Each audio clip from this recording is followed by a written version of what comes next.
Good evening, everybody, and welcome into Regency Athletic Complex, home to Metro State University baseball, and today's game between the Denver Cougars and your Dodge City A's. The A's come in after a 7-6 win last night over the Game Day Angels and have improved to 3-4 overall in league play. Take a look at our starting lineups.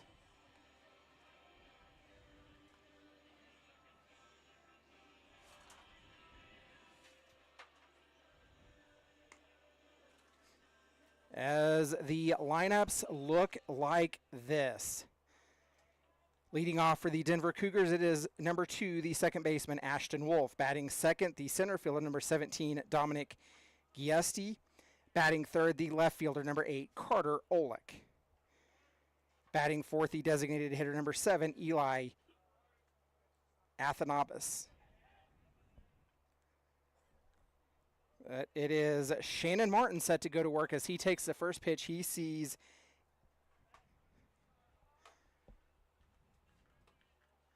and fouls it off.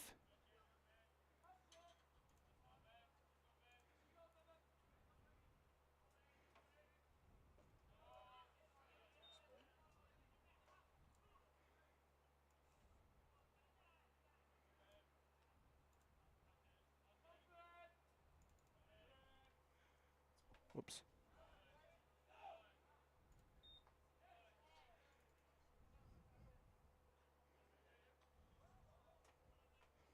So a 2-1 count on Shannon Martin. As we finish getting things going here, the count moves to 3-1.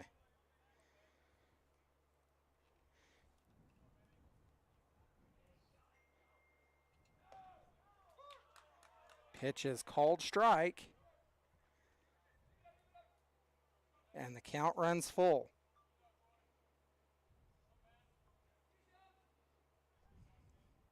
The payoff pitch coming. Grounded to the shortstop, Naftanel. And the throw to first in time, and that will be out number 1.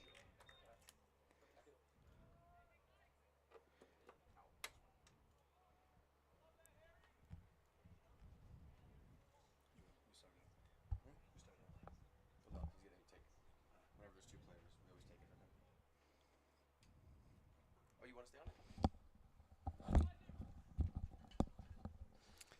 Hello and welcome, everyone. I will be taking over Justin for the time being because there is 2 players in here right now. Me, Matthew Chavez, and our catcher from last night, Mr. Isaiah Velasco. Isaiah, how you doing today? You know me, just doing good. Just hanging in there. How your legs feeling after last night? Caught all 9 innings. I mean, same as always. They're pretty good. I mean, I'm conditioned to catch 9 innings, so we're just going to keep going, see how long it goes. Mm-hmm. How was that after having to put the rubber down and then turf over it? Did that kind of settle things out for you guys?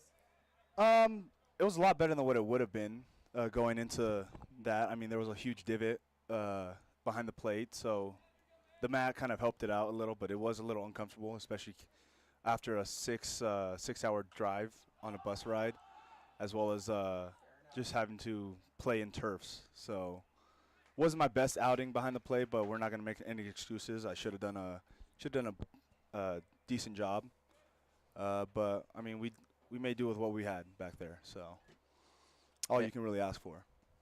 And in steps Nyan Hayes, our 3-batter. So what would you say our pitchers need to do? Obviously, other than throw strikes, what does it seem to you that we are doing wrong up there, that like as a staff? For me, at least, one of the things that we try to do is we try to aim the ball. I think for the most part, just try to command the zone. I think it's a pretty cliche thing to talk about, especially as a pitching staff. But like, it just boils down to commanding the zone. Like, once you can command the zone, your pitches become more effective, off speed becomes more effective, and it kind of starts to play with hitters' heads. So the biggest thing we're going to have to do is just command the zone, especially with the fastball, so we can play with our off speed a lot more back ahead in the count. You know, I noticed you're really good at going out there and doing mound visits. You know, what point do you realize that you have to take it upon yourself? Because, you know, especially now, you only have a limited amount. When do you take it to, you know, you need to slow the game down and give this man some time? I think it's just you try to do it when you start feeling a big inning coming along. But for the most part, you try to limit the amount of mound visits you take just because, as you said, like in season, it becomes a point where you have a limited amount of mound visits. So once you reach a certain amount, you start having mound visits becoming to pitching change. So it just becomes having to have a conversation with your pitcher before you have to take the resort of having a mound visit. So it just comes into just being able to communicate in between pitches with your pitcher.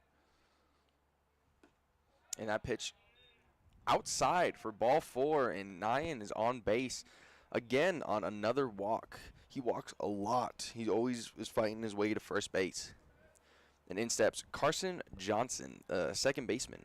And I think that's what our batters are going to have to do a lot, is see a lot of pitches, make the opposing team go to the bullpen a lot earlier than what they want to. And it's just going to be boiling down to a pitching duel. And that ball is popped up. The second baseman calls everybody off and hauls it in. And just like that, the game goes to the bottom of the first. No runs, no hits, no errors. And we will see you in the bottom of the first.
Take this opportunity to look at the defensive alignment for your Dodge City Ace. From left to right in the outfield, it is Grant Weisermans, Nyan Hayes, and Shannon Martin.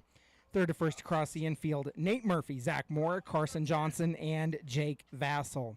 Cole Erhorn getting the start on the mound tonight for your Dodge City A's. Dominic Roberts, the battery mate behind home plate for your A's. So that is the defensive alignment, the batting order.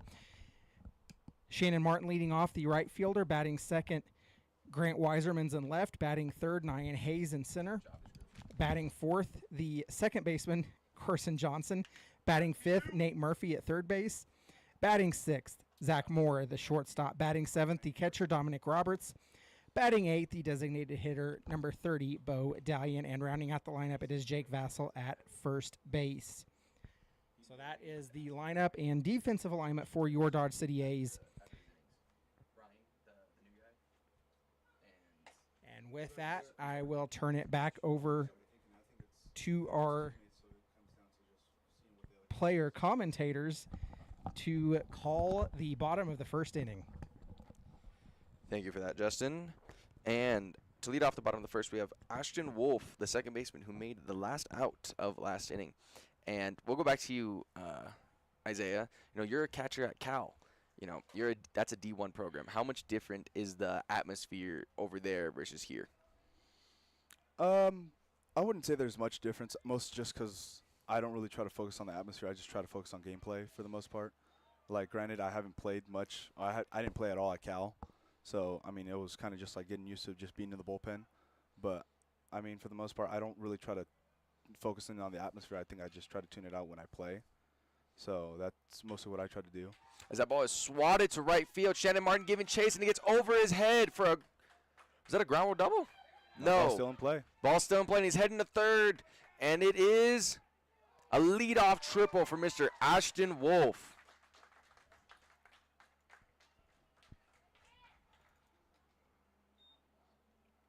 You know, I thought Shannon had that, but I noticed his first step was in. You know, your first step's always supposed to be back as an outfielder. Ball got way over his head.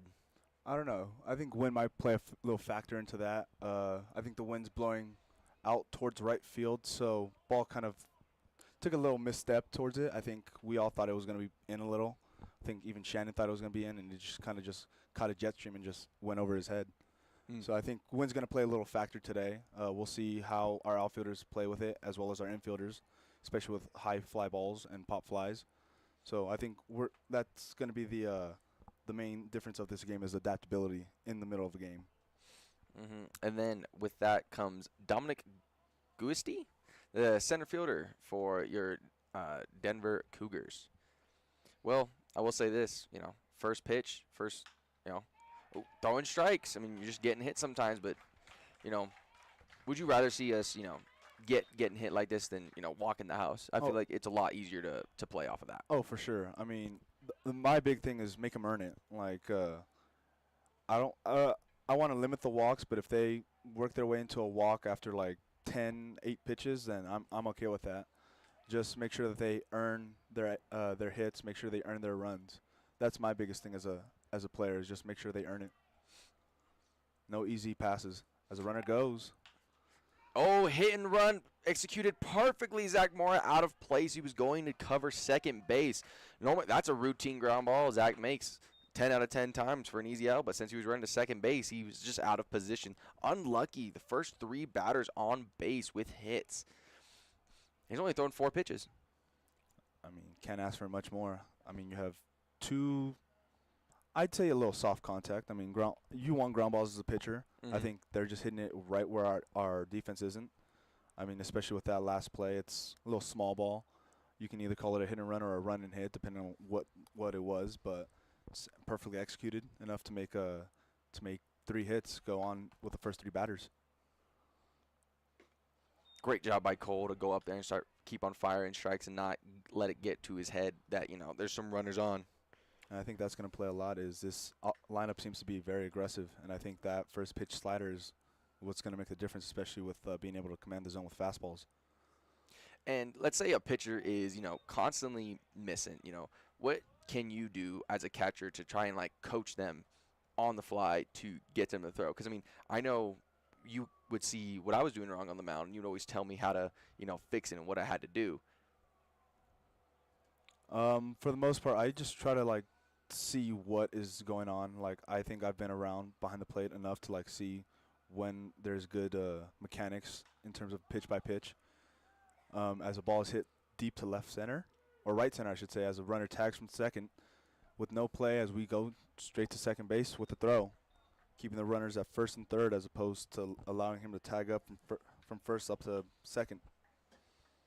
You know, 3 straight sliders on that, and he didn't seem like he really had a good beat on it either, all 3 of them.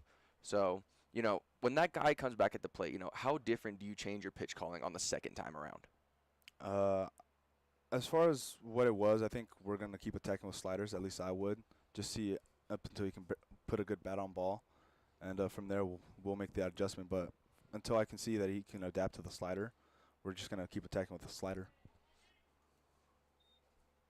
As that first pitch from Mr. Cole is up and in for ball 1 to Michael Naftanel, the shortstop, batting in the 5th spot. Hey, he's in a good position right here. All he has to do is put a ball in play to get a run.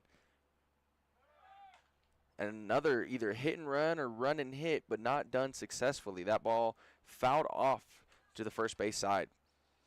You know, Cole's done a great job. He's up there and he's throwing strikes. He's getting hit a little bit, but, you know, not much more you can ask for out of a guy. Just keep on throwing strikes. Yeah, I mean, that's the big thing about pitchers. Just throw strikes up there. Let them get the hits. You know, as a catcher, you're the the commander on the field. What is your favorite first and third play? As he freezes him for strike 3, no throw down though, as the runner takes second base with ease, but we now have 2 outs. I think that was strike 2. Oh, I apologize. I thought the first pitch was a strike. Quick trigger, I see. I do have a quick trigger. Maybe I'm speaking out in the future, potentially. Maybe. No, ball inside. Missed with the slider in. But, I mean, going back to what you were saying, I think for the most part, Cole has done a really good job, I think. But one of the things that we kind of need to do as a pitching staff is kind of control the running game a little. I think that's where we lack, as well as just being able to throw strikes consistently. So I think that's what today's going to be for Cole. Just try to command the zone and kind of like, with runners on, hold them to their one bag and try to make our defense do plays and give our catcher behind the plate a chance to make some throws. Big on the slide step. You know, you always got to have a good slide step that, you know, to keep runners honest. As another pitch is fouled off. You know, he's in there. He's throwing strikes. What is this, the sixth pitch of the AB already? Seventh pitch, eighth on its way. Oh, seventh coming. Apologies. The 2-2 on its way. Another foul ball. Slider fouled off. Does Cole have any other pitches other than his fastball and slider? As far as I know, I have no idea. I haven't really caught him, so we'll see. But I think right here, I'm going back to the slider, trying to see if he'll chase it out of the zone after seeing a couple sliders in the zone. See if he'll. Do you want it buried, or do you want it still like somewhat enticing? You know, somewhat catching some plate. I mean, you want it to start out enticing, and if it moves down and in the dirt, then so be it. But I think we want to try to keep it in the zone for as long as possible before it falls off. And swung on and missed for strike 3. I told you. I had it in my mind. Yeah, about like 3 pitches later, but I guess we'll take it. Observation hockey, just way out in front. So that brings up the right fielder, Max Slavin. You know, another big thing that we actually do pretty well of is limiting the big innings. You know, we do get a few of them, but we could have a lot more. And as the ball's ripped to shortstop, great stop by Zach Mora. Nice and easy, shuffle, over. So even through all that traffic, they only get 1 run on the inning. And with that being said, thank you so much for your time, Mr. Isaiah. Thank you. Have fun in the dugout. Thank you.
Welcome back in to Regency Athletic Complex.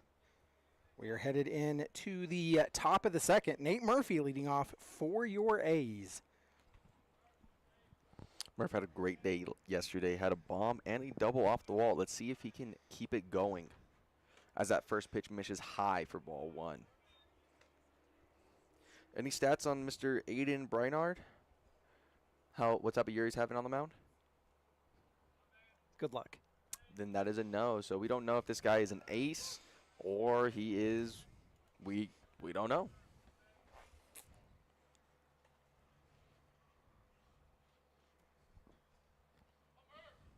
The 1-1 on its way to Big Murph is a strike for a slider on the outside corner.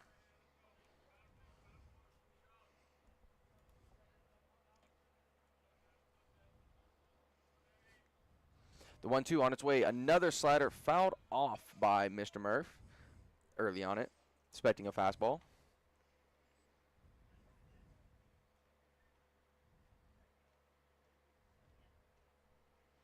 So there are no stats available for Mr. Breinard. We do not know. Maybe this could be his first ever appearance for them. As the 1-2 on its way, popped up shallow center field. Second base calls it off and handled for out number 1.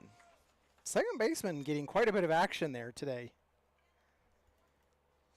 Maybe he's the main guy with the pop-ups. And in steps Zach Moore, the shortstop, who had a nice snag to end the bottom of the first and keep us within 1. The 0-0 on its way. Swung through and missed for strike 1.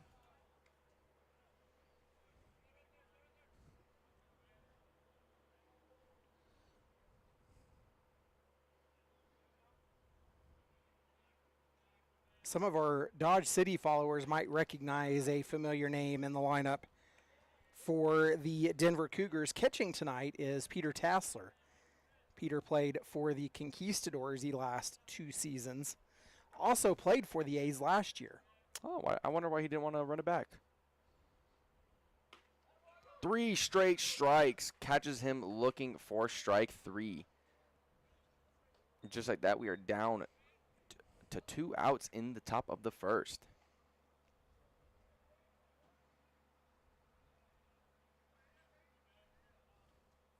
Instead, our catcher, Dominic Roberts. Aiden, first pitch. Bayou for strike 1.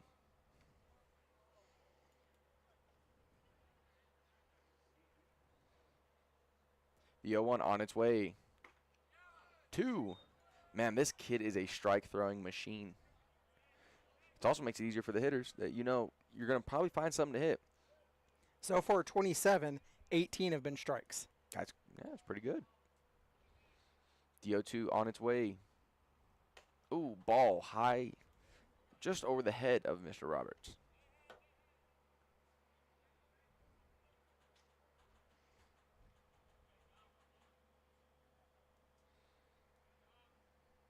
The 1-2 on its way to Mr. Roberts is another slider down and away for ball number 2, and the count evens up at 2 apiece.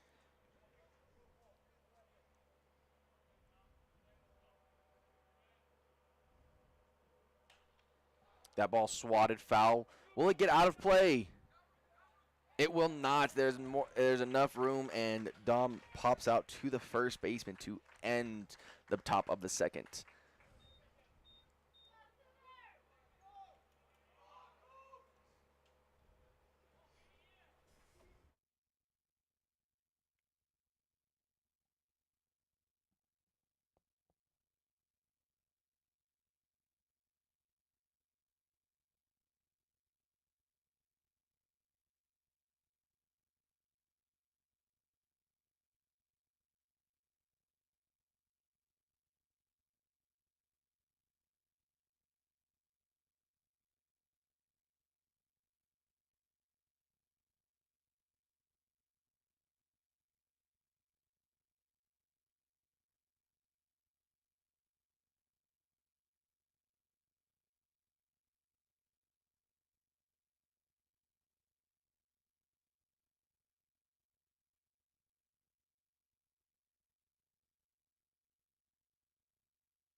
And we are back in the bottom of the second with Mr. Jackson Snitko, the first baseman, coming in on the left-hand side for the Denver Cougars. The first pitch from Cole is ball on the outside corner.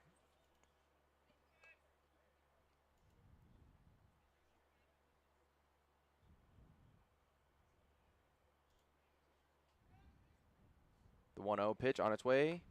Ball inside. And the count runs to 2-0.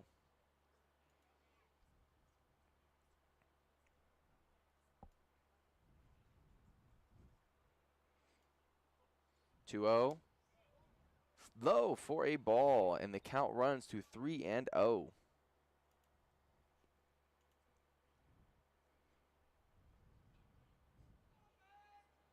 The 3-0 on its way. Ball for a 4-pitch walk to lead off the second. There it is, that leadoff runner on. Somehow always finds a way to come around. Pretty stark contrast to how his first inning went. He was pumping strikes his first inning. Well, with only a runner at first base, a double play is still in order if you get a ground ball. So the situation isn't too dire yet. The 0-0 on its way for a strike on the inside corner. Sometimes all it takes is just one to reset you. Yep. You know, to get it back in there.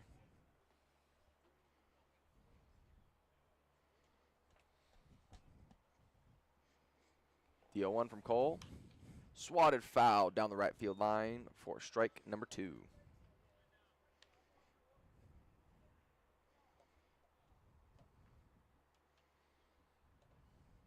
You know, I would trust my catch right here and bury a slider on the outside corner. Ooh, that ball ripped foul into the dugout of the Cougars. Thankfully, there is a fence there. Otherwise, that could have gone real bad real quick. That could have been.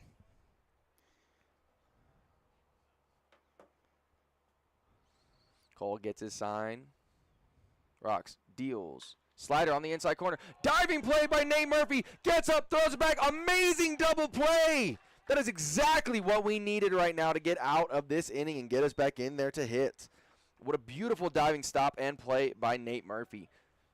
No, extremely athletic play just to even get to that ball, let alone get up and make a strong throw to first base to double him up.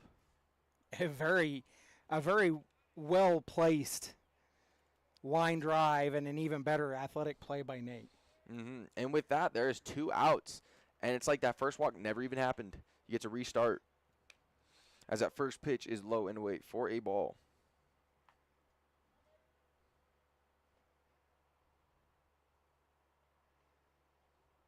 Swung on and missed for strike number 1.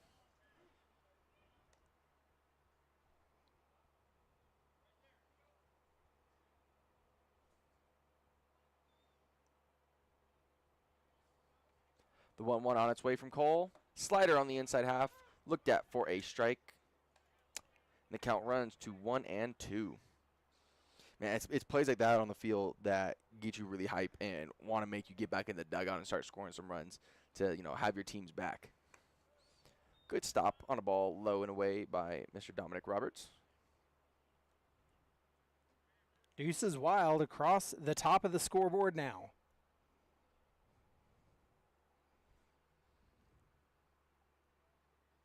The 2-2 on its way from Cole. Swung on and missed for a slider on the outside corner. And down go your Cougars. 1, 2, 3. And with that, we will see you in the top of the third. Who do we have up right now? It will be Dalian, Vassal, and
And we're back at the top of the third with leadoff hitter Bo Dallion, the DH for the day.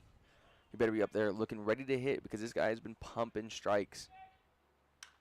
He is ready to hit, and that ball hit to right field. Right fielder going back, chasing, and snags it down. Still a good barrel from Bo. It's probably the best barrel he has had this whole year. So who knows? Maybe today might be a turning point for him in his season. He got a piece, and it was a good one. It just not deep enough to get over ahead, but it hung up just long enough that the right fielder was able to get under it. And in steps Jake Vassell, the first baseman. He's played first base 3 days in a row. And he's also been an amazing pitcher for us. He pitched 5 innings against the Hayes Larks. As that first pitch is up for ball 1. The 1-0 on its way. Fouled back for strike 1.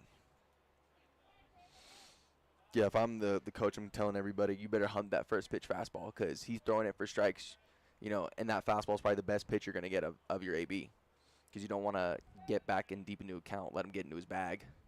As that pitch is swung on and missed for strike number 2.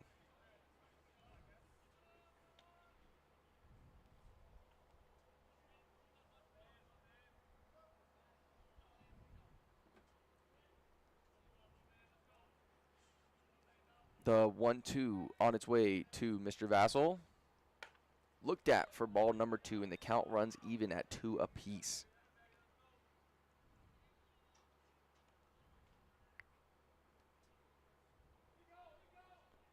The 2-2 on its way. Low for ball number 3. Catcher thought he had it, jumped out of his way to throw it to third base, but was not doing.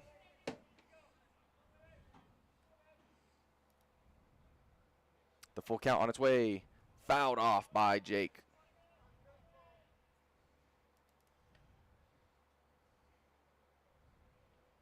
And we'll do it again. A full count offering.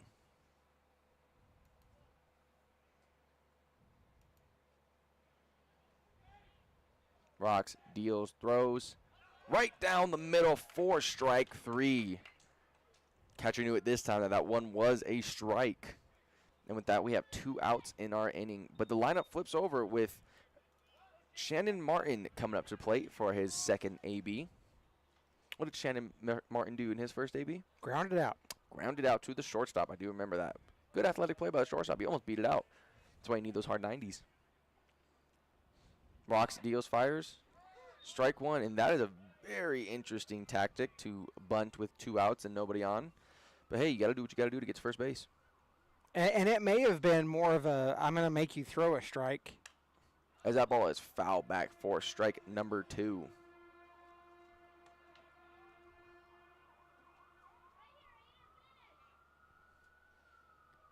Ambulances and trains going crazy behind us. I don't know if you guys can hear that. I mean, we are in... a pretty big city in Denver. Yeah. The 0-2 on its way. Up and in for ball number 1. Somebody in the dugout screaming to headbutt it because you got to do everything you can to get to first base. 1-2 on its way. Fastball down the middle, foul back.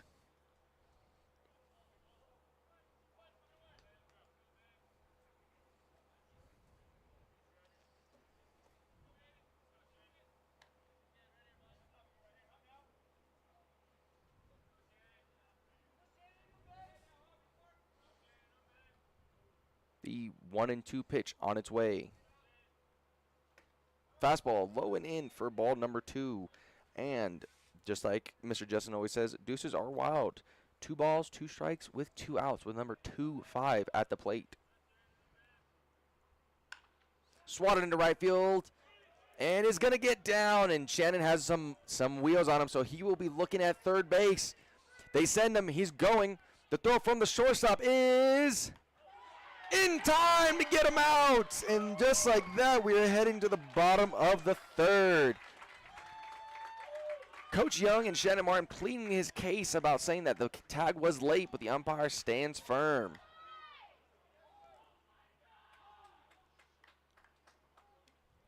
The call stands, and we go to the bottom of the third. The Denver Cougars leading 1-0.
And we are back at the bottom of the third, just after that amazing relay from the fence to get out Shannon Martin at third. The first pitch on its way to Mr. Wolf is a strike on the outside corner. Wolf last time had that triple in the same spot almost as Shannon did.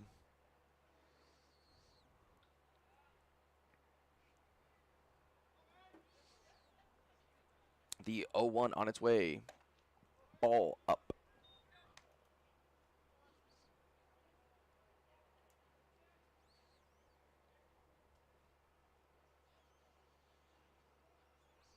The 1-1. Swung on and missed. What a mighty hack from a small dude at number 2.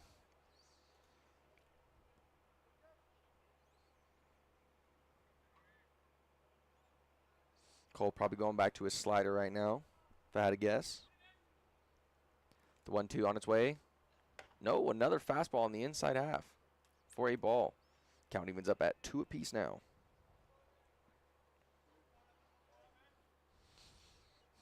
Despite giving up that 1 run, Cole has had some pretty efficient innings. Even when they do hit off him, he throws. Oh, that ball is fouled away for a strike, or well, and the count remains 2-2 apiece.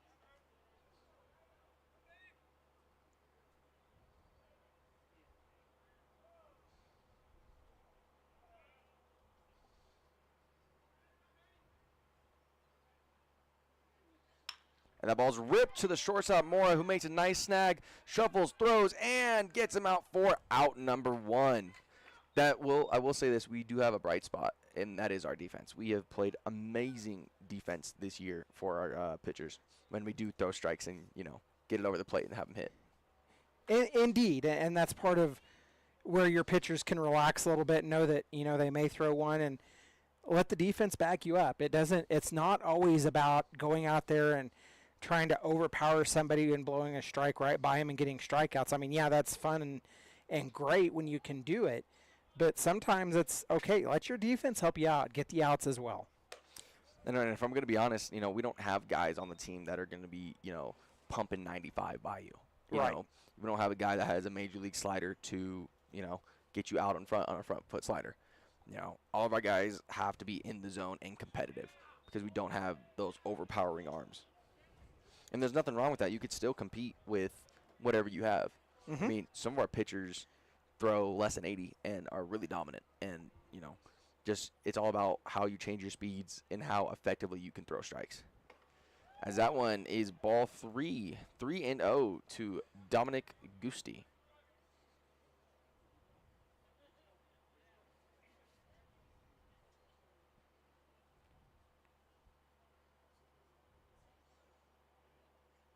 And that is ball 4. 4-pitch walk to get a runner on.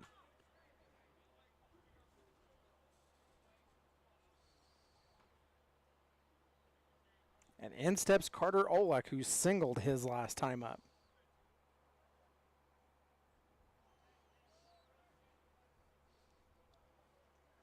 Oh, Carter Olek is the guy that had that little run and hit and run. As the runner goes and they try to do it again, it does not work. The runner is caught in a pickle. Carson runs at him.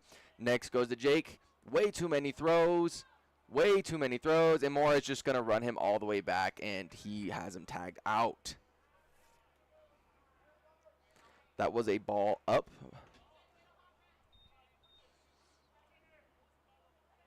Good throw by Dominic to have him right on the bag. Threw him out by so much that he realized that he was not going to have a chance. So just stood in the middle and waited. And just like that, we have 2 outs, and Cole is about to have another efficient inning.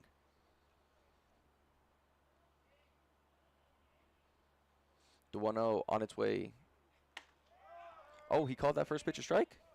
Oh, well, never mind. I guess it is 0-2.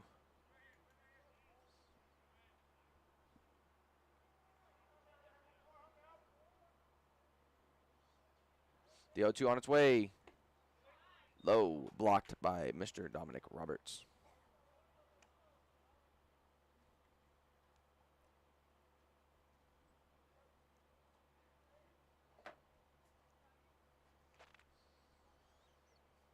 One two on its way. Popped into center field, right at Nyan Hayes, and just like that, the Cougars go 1, 2, 3 with no runs, no hits, and no errors for your Dodge City Athletics. We will see you in the top of the 4th.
And we are back in the top of the 4th with Grant Weiserman to lead off for your Dodge City Athletics. The first pitch from Mr. Aiden is a strike. Man, this guy has a strike throwing machine. What is his ratio right now? 44-28 for strikes. That's over half. That pitch up for a ball. What is our pitcher's splits? 43-27 for strikes. I mean, that's all you could ever want. And look how efficiently this game is going. We're already in the 4th inning. As that ball is ripped by Grant down the line for a easy stand-up double. Great leadoff at-bat by Grant Weiserman. First rules of Fight Club is you don't talk about Fight Club. Well, as I was talking about, he threw a strike, and Grant He laced threw it a down the line. strike and laced it down the line. And Grace. That we can talk about. That's the second hit of the day for the Athletics. Grant getting pretty big over there at second base. Second baseman's making sure he's honest, as that first pitch is low for a ball to Nyan Hayes, who walked on his last AB.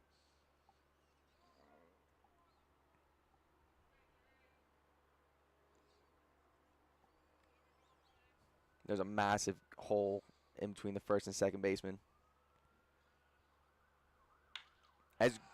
As Nyan laces that ball to the outfield, is it one hops the wall? Easy score for Grant Wiseman and another double for your A's. And just like that, we are still back in business with another hit and another runner in scoring position. Barrel party indeed. Nyan and Grant are invited.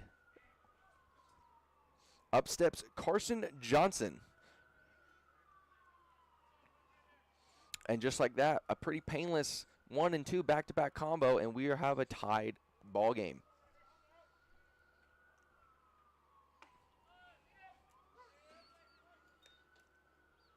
You know, it makes it so much easier as a hitter when you know that guy's pumping strikes. Oh, yeah. You know, you got to be ready for his pitch, and that's pretty much what our guys were doing.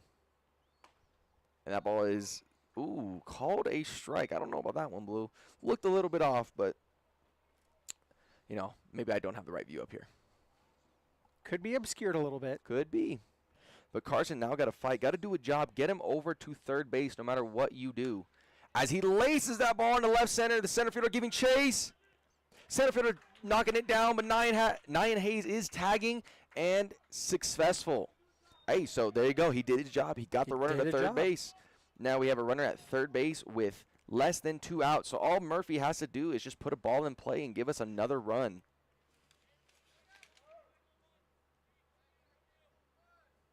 A ball in play could give the A's the first lead of the game. It could. Ball in play gets us a run. Put the team above yourself and just get a job done.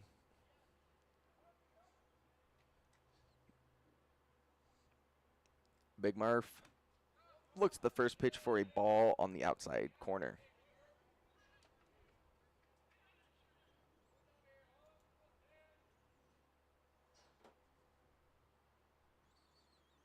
The 1-0. Swung on and miss for strike one.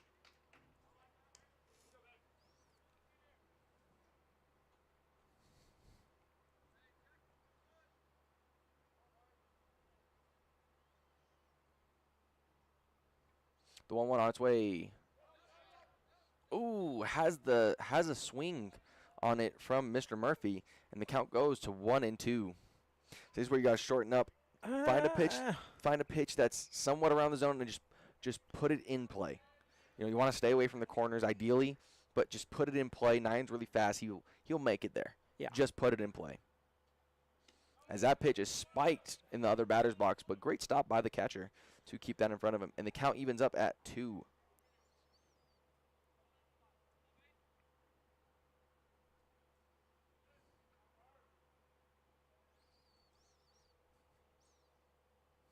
Bernard to the plate. And that ball is pieced to the shortstop, and just like that, we have another run. See, that's RBI ground out. RBI ground out. That's a great AB out of Murphy to put a ball in play and have a team AB. He still hit that ball pretty hard, though. But nonetheless, we do have another run. The A's with their first lead of the ball game. That is also true. In steps Zach Mora.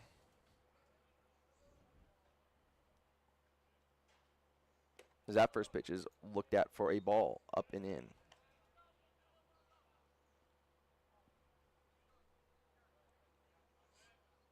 That's how quickly things can change, especially when you throw strikes. Early in the count hits. As that pitch is looked at for a ball in the inside corner, 2-0.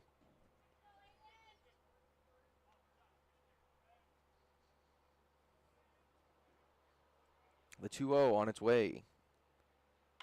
Swung on a hit to the shortstop, who makes a nice smooth play and scooped at first base for out number 3. And just like that, we will be seeing you in the bottom of the 4th. Your Dodge City Athletics up 2-1.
And we are back in the bottom of the fourth with Mr. Eli Athanabas, the DH, looking at strike one from Cole Airhorn. The next pitch on its way. Looked at again, another strike from Cole. You know, those hits do not happen that we had last inning unless, you know, our pitchers are out there keeping that energy up, throwing strikes, keeping everybody involved. You know, it makes everything smooth, so much smoother as that ball is down and away, but blocked by Mr. Roberts. Well, and even if you take that a step farther, if you look at the way the game's playing out so far, if you look at pace of play overall, it's a much. As that ball is swung on and missed for strike three. It's a much different game than what we see when pitchers don't get on the mound quickly, they don't make their pitches quickly, and things just seem to drag out, and energy just drops in a ball game. Oh yeah, it sucks, you know, just sitting out there on the carousel. So, you know, going out there throwing strikes, it's all you could ever ask for, and he's just doing an amazing job as he comes with another first pitch strike.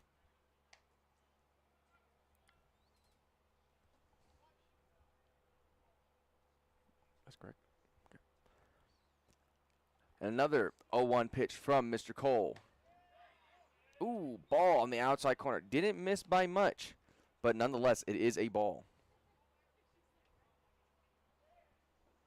That one was close enough. They might have been able to appeal and get the strike call. That one was close, but, you know, it doesn't matter. Ball don't lie. That ball is hit to shortstop Zach Moore with another good, easy-looking, smooth play over there. And that, we have 2 outs.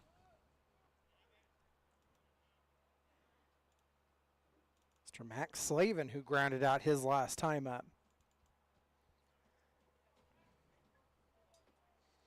And just like there are 2 outs in the bottom of the fourth. That first pitch is inside for a ball. Colt with 51 pitches so far in this ball game. 32 have been in for strikes. I know I keep on harping on it, but man, it is a beautiful thing to watch when a pitcher is up there just throwing strikes. Keeps everybody engaged, keeps everybody in the ball game, keeps everybody wanting to win, wanting to get an AB. You know, because there are times where the game's just dragging. Like, oh, can we just go home? But no, there's like over there constantly throwing strikes like that. You know, it makes everyone want to keep on going and keep on playing and get an AB and fight for their team. Well, and games like this, these are fun games to watch. When you have 2 just spot-on pitchers going out there and dueling it out. Makes it a lot more fun to watch, too, because then you also get more balls in play and chances for great plays out on the field. Mm-hmm. Because defensive. Yeah, because if you just walk every batter, there's no action. You know, even if you get a 1-2-3 inning, there's still action. As that pitch is swung on and missed for strike 3. Cole with 2 strikeouts on the inning to send us to the top of the 5th with Dominic Roberts leading off for your Dodge City Athletics.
And we are back here in the top of the 5th with our catcher, Dominic Roberts, to lead off the inning.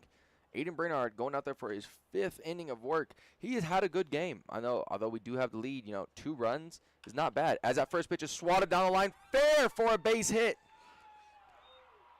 Dom is rounding, getting to second base, diving for a lead-off double. That is back-to-back lead-off doubles for your A's in back-to-back innings.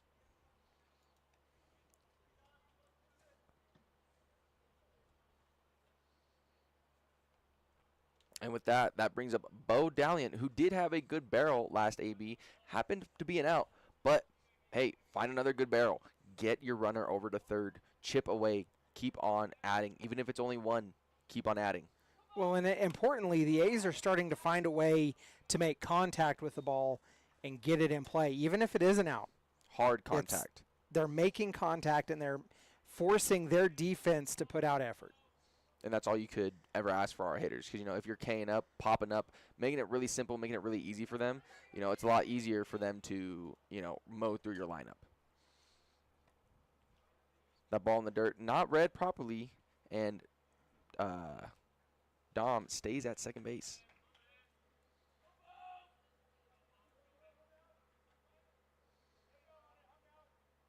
The 2-0 to Bo.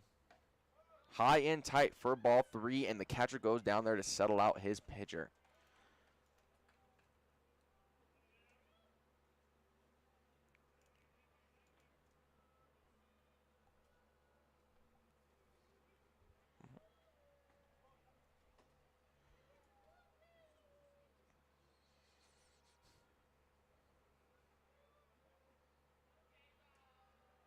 I was not able to see what Coach Young at third base was able to give him, but I do not believe he has the green light right now. If he does, I'd be pretty surprised. The 3-0 on the way. Does not matter. It's a ball. Ball 4. And just like that, the A's are in business. They have a runner at first and second with nobody out, with Jake Basil coming to the plate.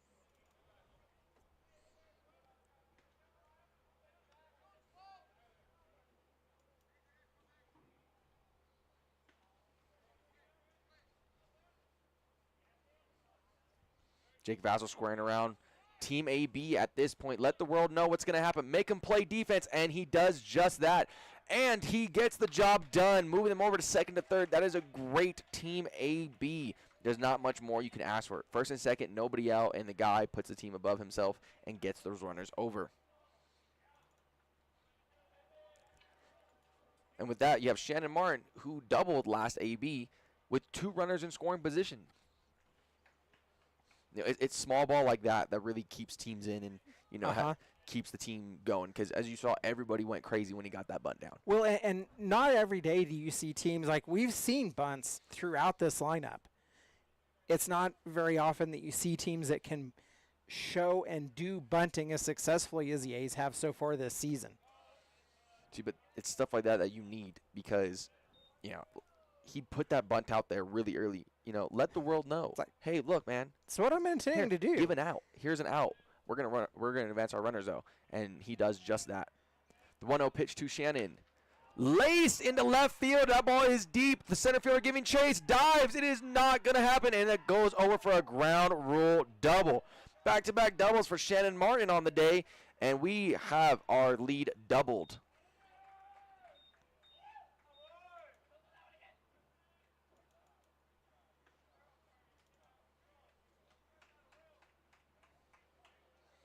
And just like that, the A's have a 3-run lead, 5 hits, and Grant Weiserman coming to play, who also doubled his last AB. Hey, if Jake doesn't get that bunt down, who knows? Everything could have been different. And that ground rule, very different. That ground rule double wouldn't have scored 2; it only would have scored 1. Mm-hmm. It's the little things that contribute to everything.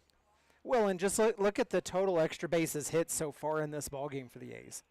Yeah. I think we've had every hit be an extra base hit.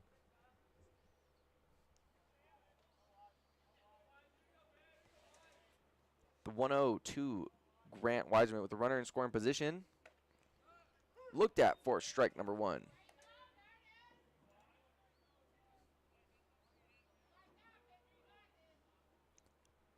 2 walks, all doubles, and then the ground rule double. Yep. The 1-1 on its way. Swung on and missed for strike number 2.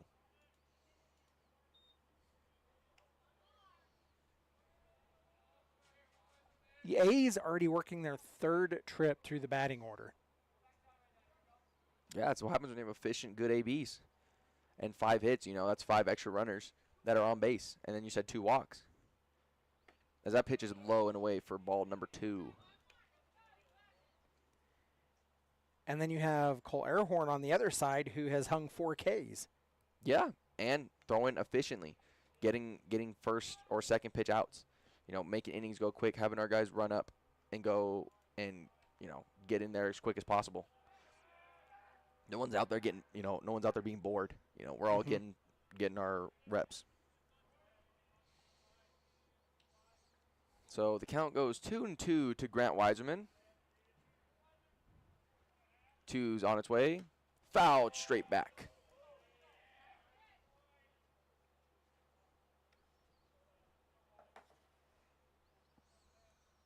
And the count remains 2-2.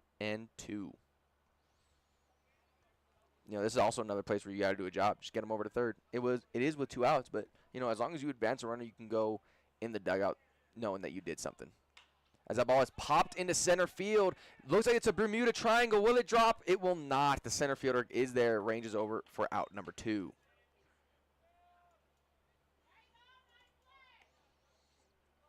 And that brings up Nyan Hayes, who also doubled in his last AB.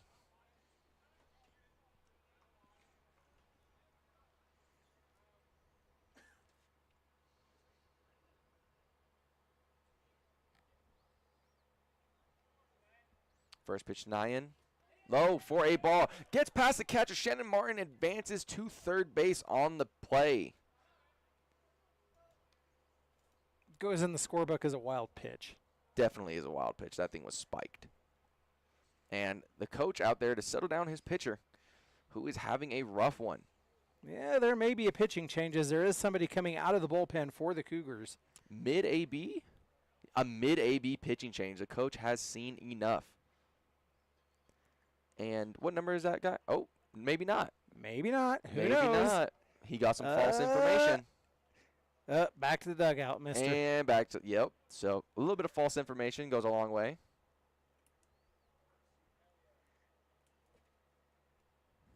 Yeah, mid-AB would have been a pretty crazy. I've seen it happen. I have seen it too, but I was like, wow. Spikes a pitch, and the coach says, I've seen enough. I'm done. But with that, the count is 1-0. Runner at third, Shannon Martin, with 2 outs. So a base hit or another wild pitch could score him. The 1-0 on its way. Strike down the middle. 75 pitches already for Mr. Brainerd. I do believe this probably would be his last inning of work. The 1-1 on its way. Up for a ball. Get a base hit here. That pitch count easily goes up in the 80s now. And, running somebody out there that's had that many pitches, you kind of don't want to do that. Especially when you already have a guy in the bullpen that's wanting to come out, that wanted to get out there. And that pitch is a slider on the outside corner for a strike. Pretty generous outside corner with that slider right there. Nyan Hayes is not approving of it. Walks around, getting his mental back. But, that's why you have 3 of them. Get back in there. The 2-2 on its way to Mr. Nyan Hayes is a fastball up for ball number 3. And the count goes full.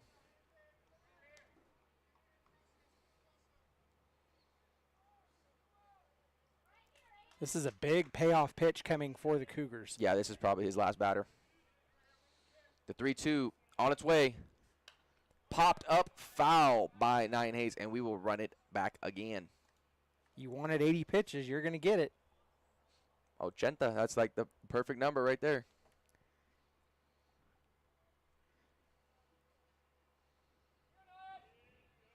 The 3-2.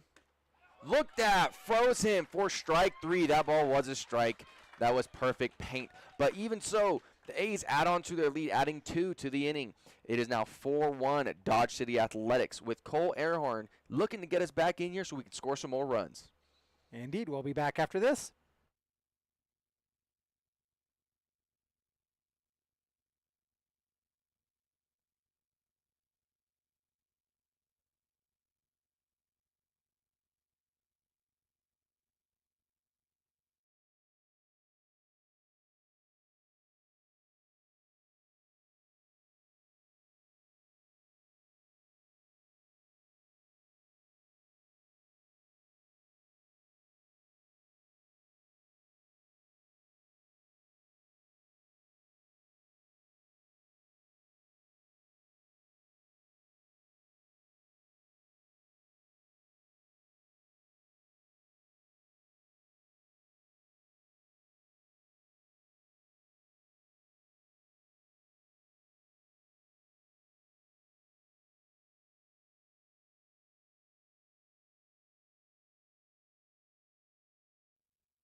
Umpire telling our players to get back in the dugout.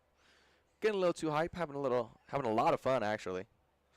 But that brings up Jackson Snitko, the first baseman, left-hander, against Cole Airhorn, going out for his 5th inning of work. The first pitch on the way. Ooh, way outside for ball number 1. Just a bit outside. Just a lot outside. Dom couldn't even handle it. Then again, it hit his glove. Job description. Your job as a catcher. The 1-0 on its way. Ball spiked low for ball number 2. The count runs to 2-0.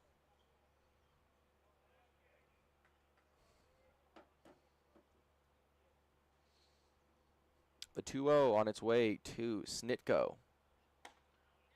Painted for strike number 1. You know, 3-0 versus 2-1 are 2 completely different counts. Now you still can throw an off-speed pitch and not have it be right down the middle. The next pitch. Another painted fastball for strike number 2. And just like that, the count has evened up at 2 apiece.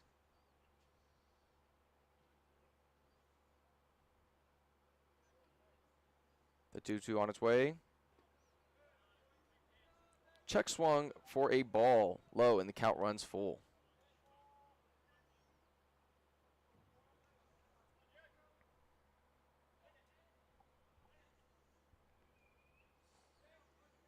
The full count offering from Cole. Swung on and missed. Strike 3 on a slider down and away, or down and in on the back foot. 5th strikeout of the day for Mr. Airhorn. 5 innings, 5 strikeouts. That is efficient. Next up is Peter Tassler, the former Dodge City A, right?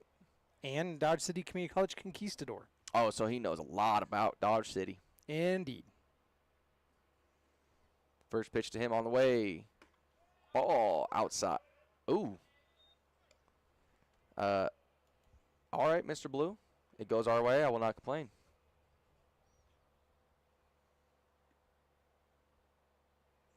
The 1 popped up high. Left fielder Grant Wiseman goes under it and hauls it in for out number 2. The ball actually looked like it was going to go a lot further off the bat, but it just hung up there and made it a pretty easy tag, or pretty easy grab for our left fielder.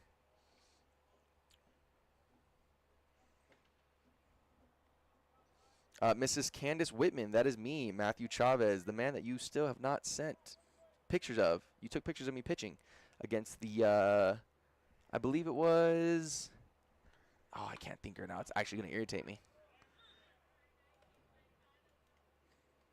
Dang it, who did we play? It wasn't the Rough Riders. Who was after the Rough Riders? Nebraska Pioneers. I pitched against the Pioneers. So I will be eagerly awaiting those photos whenever I get them. As that ball is hit to second base to Carson Johnson for out number 3. Another amazing, efficient inning from Cole Airhorn. And with that, we go to the top of the 6th. Your A's lead 4-1.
And we are back in the top of the 5th with a new pitcher Christian Castilla on the mound.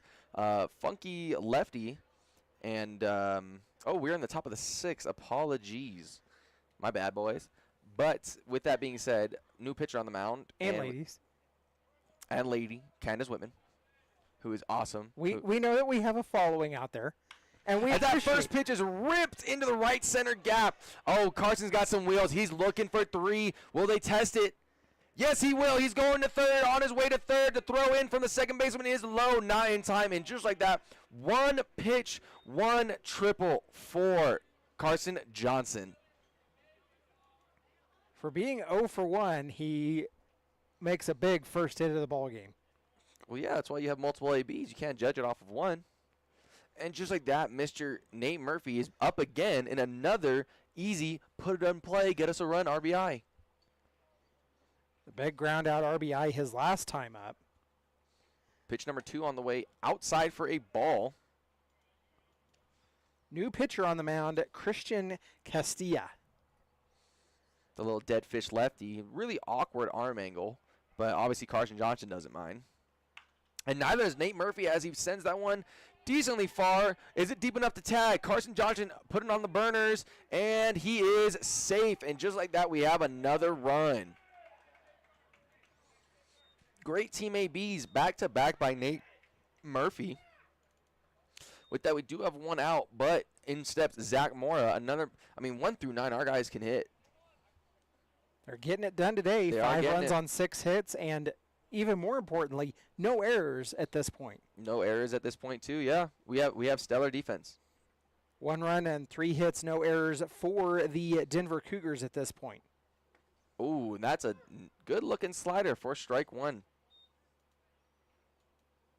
And you were talking about that really weird arm angle. If you watch and really focus on what he does, he almost starts low, and then because the pitch starts down nearly by his knees.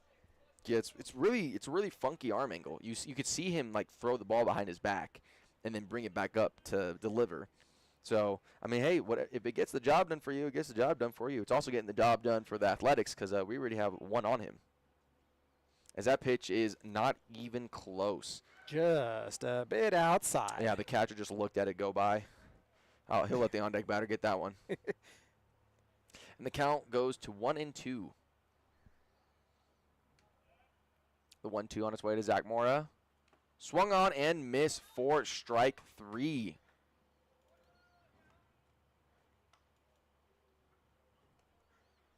I'm not going to lie. I'm so used to Zach hitting down in the 9 hole that I wasn't quite used to him being in the middle part of the order. Well, he has been hitting the ball well. But, you know, that strikeout does bring up Mr. Dominic Roberts, who did have a double last time.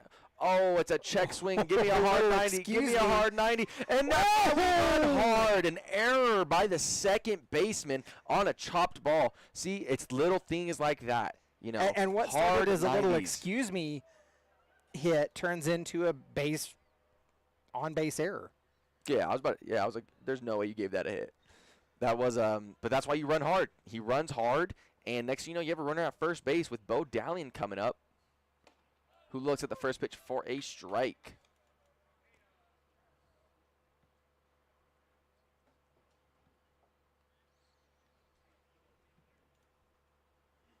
And that pitch fouled straight back. And the count runs to 0-2.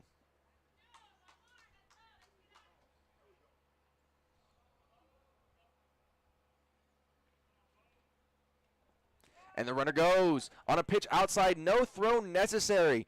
Dominic showing he doesn't need a courtesy runner. That catchers are athletes and are fast. You know, Dom really prides himself in being able to run. Doesn't like a courtesy runner. He likes going out there, running his legs over. And that ball is inside. Did it hit Bo? It doesn't, but it does get away, and Dominic is now on third. You know, that's how quickly things in the game of baseball can change. Mm-hmm. You know, he had 2 outs. He had nobody on. Excuse me, swing, error, pass ball, and then a stolen base. And next thing you know, you have a runner at third with 2 outs and a 2-2 count to Bo Dalian. The 2-2 on its way. Inside for ball number 3.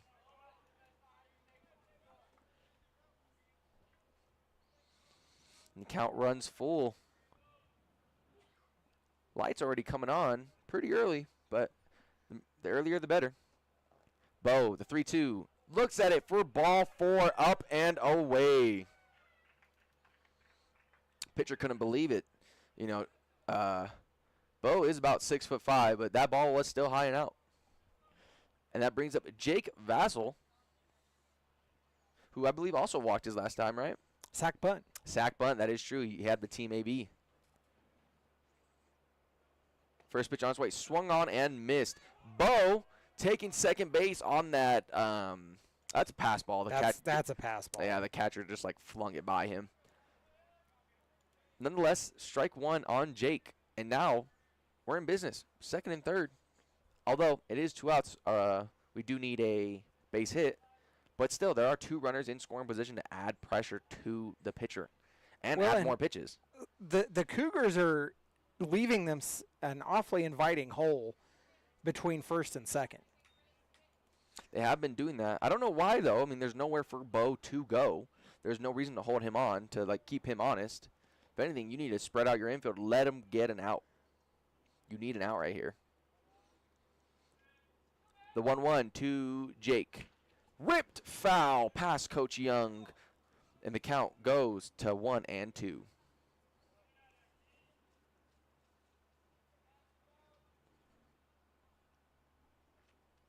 The Liberal BJs currently leading the Western Nebraska Pioneers 15-5.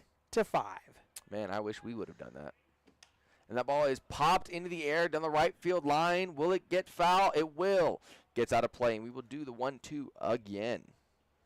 That game in the top of the 6th inning in Liberal, Kansas. So a game for us that started half an hour behind them. Little over half an hour, actually.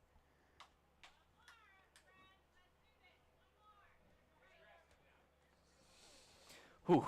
1-2 count to Mr. Jake. 2 runners in scoring position. Casilla from the windup. Rocks. Delivers.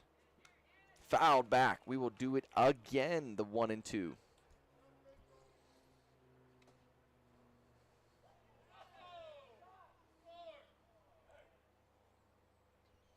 Our guys over there chirping. Don't know what they were saying. It was a friendly little chirp. Chirp, chirp, chirp. Justin over here thinking he's a bird, tweeting. And there is ball number 2. And the count evens up. All right, you want to say it? You want to say the magic word? The magic phrase? All right, then I will. Deuce is wild. 2 on, 2 out, 2 balls, 2 strikes. And let's see what Mr. Christian Casillas can do. Ball inside hits Jake Vassell. And next thing you know, the bases are loaded. Bringing up Shannon Martin, who has hit 2 doubles. So, and there's nowhere to put him. You have to throw him strikes. Yep. So, looking pretty good for the Dodge City Athletics. Shannon, a guy that you want up in this situation, 2 for 3, a double and a ground rule double. So he is seeing the ball well. And there's nowhere you can put him. You can't play around with him. You got to throw some strikes. As he does. Strike 1 on the outside corner. You know, getting this guy's pitch count up. Before Dom's little check swing error, he was only about 9 pitches on the inning. Yeah. So he was moving efficiently, even though we did score. And another hit by pitch. And just like that, we have a run. Hey, Chris, you're going to need to offer your roommate some ice when he gets home. What'd you call me? Chris. My name's Not your roommate. I'm talking about his host. Oh, I was about to be like, sir, I've been up here for this long. You No, don't you know my are name? Matthew. I was. You are Matthew. I was talking about Chris, his host dad, Oh, I was back about in to. Dodge City. I was about to throw down this headset, man. But with that, I won't do you that dirty. But with that brings up Grant Weiserman, who has also been seeing the ball really well today. Sees that one for a ball low and away for ball number 1. And that one's going to bring up a mound visit. Peter wants to go out and have a conversation with Christian and talk a few things over and probably get him to settle down a little bit. Hey, dude, throw strikes. The A's have hung 2 in the 4th, 5th, and now 6th innings apiece to lead this one. Oh, my God. You could 6 even say to it's 1. deuces wild up there. Deuces wild on the scoreboard. Deuces are wild on the scoreboard. Not on the top, but in the scoreboard. It took the A's until the 4th to break through, but they've broken through in a big way. And that ball's ripped to the shortstop, who makes a bad play, but able with enough time. Ooh, Shannon looks like he is hurt at second base. Oh, he's good. He's good. He's good. He's good. And that takes us to the bottom of the 6th. Your A's leading 6-1, tacking on another 2 runs. We will see you in the bottom of the 6th.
And welcome back to the bottom of the 6th. Cole Airhorn going out for his 6th inning of work on only 65 pitches. This is the type of efficiency that we need in on our club. It can't be understated how efficient and how great he's been doing and keeping us in the game, keeping us wanting to play, and making our job easier up here at the commentating booth too, instead of getting bored just talking about ball fours. Right, but even more importantly, it's setting us up that we're not having to get into the bullpen. We're not going deep for sure. Which gives and us it's giving extra us the pitching ability tomorrow. to have the pitching available tomorrow in order to go get a win against the Rough Riders, who took 3 from us in Dodge. Yeah, and with that, I mean, we have a 3-day rest period after this as that ball is swung on and missed. You know, being able to just literally throw the sink at the guys tomorrow and just give them everything that we got. Yeah. It makes it a lot easier. And then we have 2 non-league games coming up after that. So if we Johnny Allstaff it or go scripted innings or whatever it is, it's not like it's going to matter at this point. We can save what we need to get ready for continued league action. And this would get us to 500 on the... A win tonight gets us to 500 in league. A win tonight improves the A's to 4-4 overall in the Rocky Mountain League action. As that ball is chopped foul. A loss tonight would move the Cougars to... We don't know because We their don't stats know. are not properly put in. We don't know exactly, and Coach thought they were 1-6 coming into today, so it would be 1-7-ish. Ish. We don't know. All we know is that the A's will be 500, and that's all that matters because we are selfish people and we only care about the A's. Well, we want the A's to win. Exactly. Because that's the all end I care goal- about. The end goal is to be in the NBC World Series at the end of July. It definitely is. And the 2-2 on its way from Cole. Fouled back. We'll do it again. You know, this is the 3rd time through the order. This is the leadoff hitter, Ashton Wolf, who did hit a triple off of him. So, Coach might be thinking in his back of his head who he wants to go after him. Because, you know, by the time you get that 3rd time, you've seen his slider and his fastball plenty of times. And you know what it looks like, how it works, how it moves. So, let's see if their hitters make any adjustments on this 3rd time around. I mean, there is a guy down in the bullpen throwing a football. That actually works for getting you loose, believe it or not. Throwing is throwing. As that pitch is swung on and missed for strike number 3. Out number 1 for your Denver Cougars. That brings up the center fielder, Dominic Gusti. What has he done? He is 1 for 1 with a walk. So not much to say on the day. As the 0-0 is delivered. Up for ball number 1. Number 17's family is in the crowd.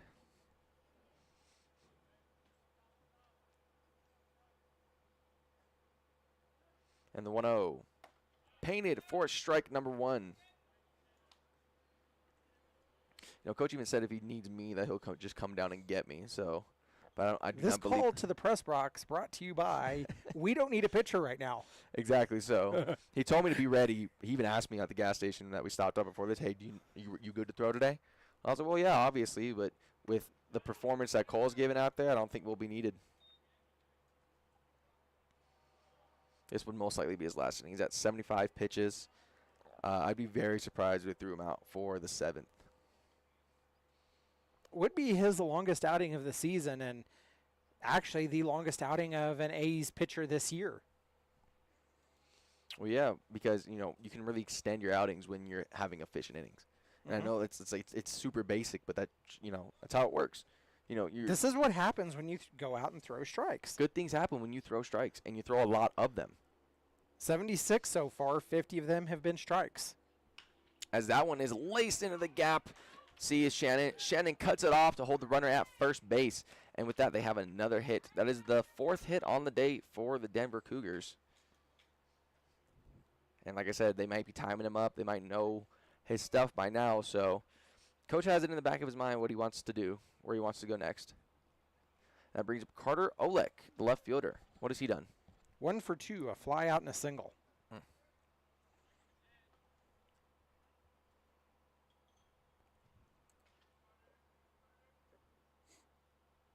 Pickoff attempt. Nothing doing.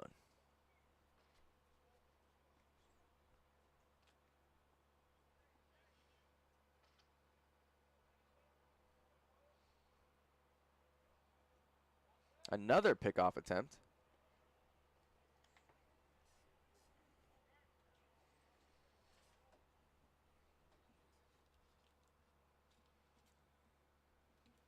The first pitch on its way. Ball up and in. Snap throw back to first. And he is back safely. Man, they really want that guy at first base.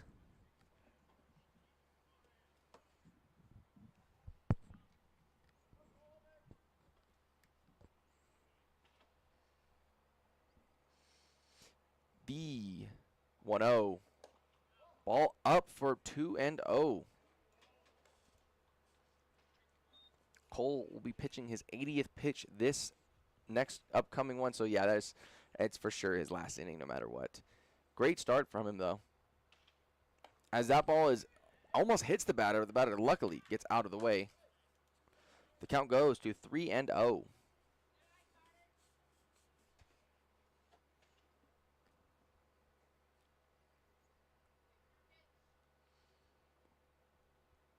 The 3-0 pitch.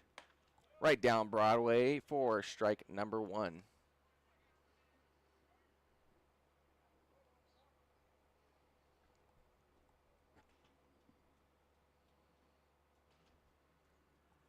The 3-1 from Cole Airhorn on the way. Brought back inside for strike number 2. And just like that, we have a full count from 3-0 to 3-2. This will be a big payoff pitch for Cole. And a big one for the A's as well, with a runner on and 1 out. Oh, yeah. Most indeed. As he tries to pick off the runner at first base again. Unsuccessful, though.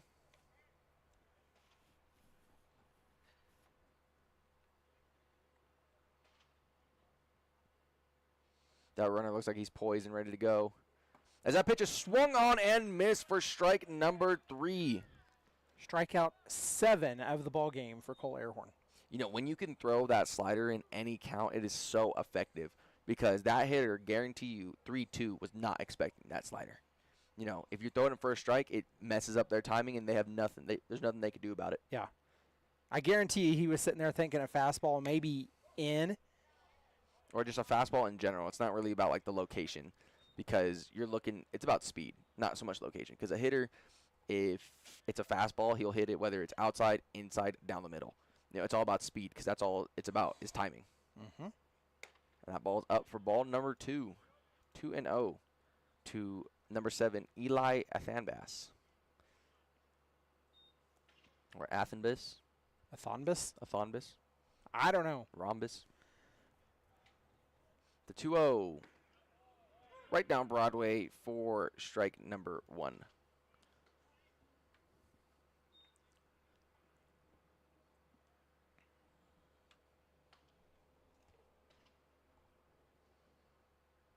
The runner goes on a pitch inside. The throw from Dominic Roberts is late. Count goes to 3-1. Denver Cougars now have a runner in scoring position, but they do have 2 outs, so it has to score on a base hit. That ball was high and tight, too. Oh, yeah, I thought he was just going to take it. You know, if you're down in the ball game, you cannot afford to get out of the way of those. You have to let it hit you. As that ball is up. So the stolen base really doesn't matter because now it is ball 4. Runner on first and second. Still with 2 outs. So, and pitching coach Chris Isaac 2 out there. Let him know you already have 2 outs. You're doing amazing today. Just throw some more strikes. Get us a ground ball. We have a force at any base right now. Mm-hmm. So every infielder can go the easy way and not have to worry about it. So as of this inning is not looking like it's getting out of hand. Well, and you look at the batter that's up right now, and Michael Naftanel, he's 0 for 2, a strikeout and a ground out. Mm-hmm. So maybe you think about, do I not focus so much on a slider cutter pitch, and do I just go fastball, maybe keep it up a little bit and try to get the rollover? There is somebody throwing in the bullpen for your Dodge City Athletics. That seems to be the lefty Garrett. I don't know. There's 2 Garretts on the team, 1 lefty, 1 righty, and it seems to be the lefty Garrett because we only have 2 lefties, and the other one is at first base. So by process of elimination, it is Garrett. As that pitch, a slider down the middle for strike number 1. Pretty crucial spot right now for Mr. Naftanel. Let's see if he can come through for his guys. The 0-1 on its way. Oh, that ball is laced into the gap. That's going to score 1. Will it score 2? Nyan Hayes over there to cut it off. Gets it into second. Oh, no one was at second base, but Jake is there to back it up. And just like that, the Denver Cougars have another hit and run, and our lead is cut down to 4.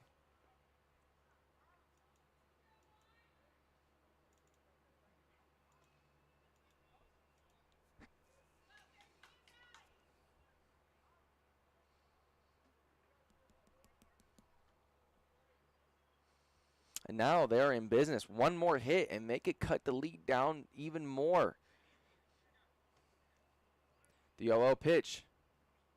Ball up for ball 1. 91 pitches already on the day for Cole Airhorn. The most taxing inning or outing he has had this time.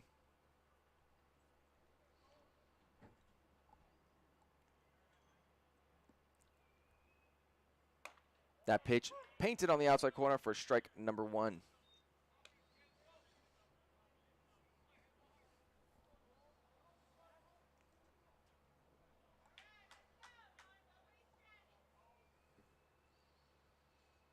Cole with the pitch.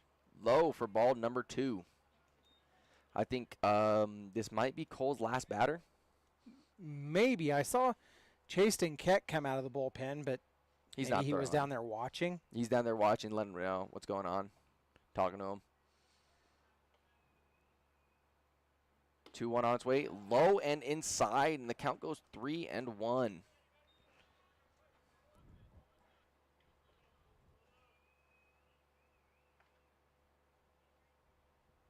And with that, the wheels are starting to come off a little bit for Mr. Airhorn.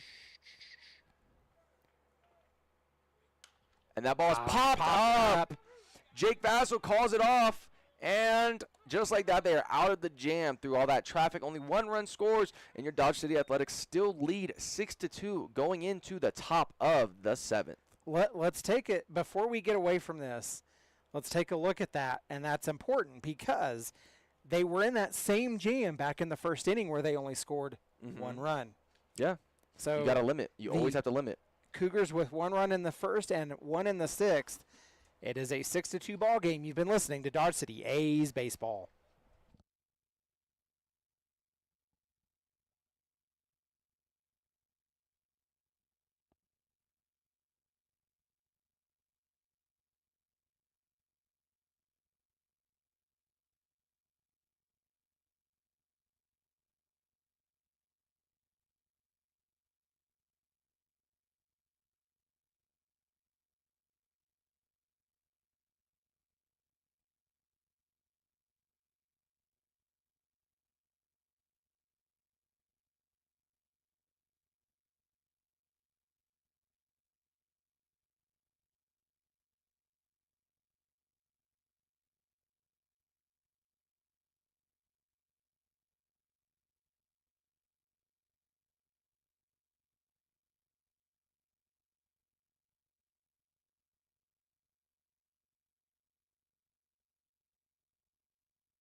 Nolan Hollis will take over the mound for the Denver Cougars.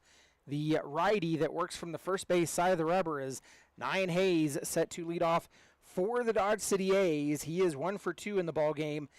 Got caught looking his last time up.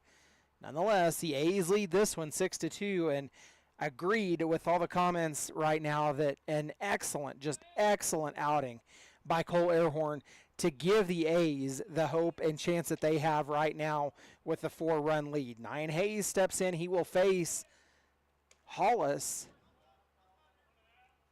Takes first pitch he sees for ball number 1. The longest outing of any A's pitcher so far this season by Cole Airhorn, and it was a great one. That pitch in for strike 1 evens the count at 1 apiece. The strikeout the day he has had at the plate. Pitch missing high, and the count moves to 2-1. So as the A's and Cougars were playing on the field home to Metro State Roadrunners. They are members of the RMAC Conference. 3-1, the count to Hayes. That pitch called strike on the outer edge, and that will run the count full.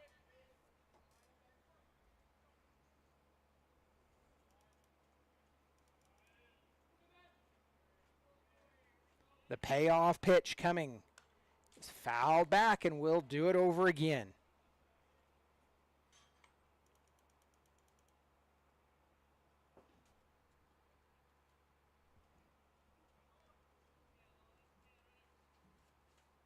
Hollis comes set. He'll work from the first base side of the rubber. Pitch delivered high, and it'll be a leadoff walk drawn by Nyan Hayes. So 1 on and nobody out for the Dodge City A's. And in steps Carson Johnson. Johnson's 1 for 2. He tripled the last time he was at the plate. The A's looking to continue their scoring ways after 2 in the 4th, 2 in the 5th, and now 2 in the 6th. Runner goes on a called ball.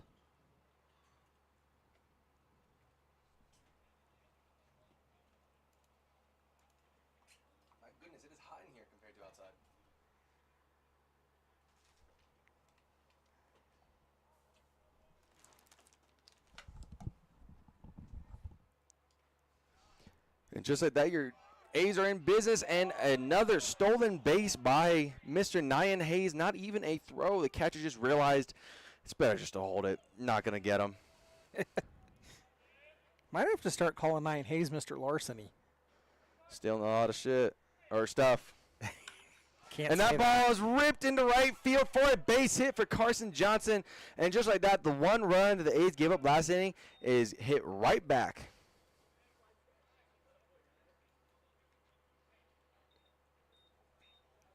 So the A's lead this one 7-2. In steps Nate Murphy. Nate Murphy, a team at bat kind of guy today. He's 0 for 2, but 2 sacrifice plays have led to RBIs. That is true. It's not always about what you see on the stat sheet. That first pitch is there for a strike.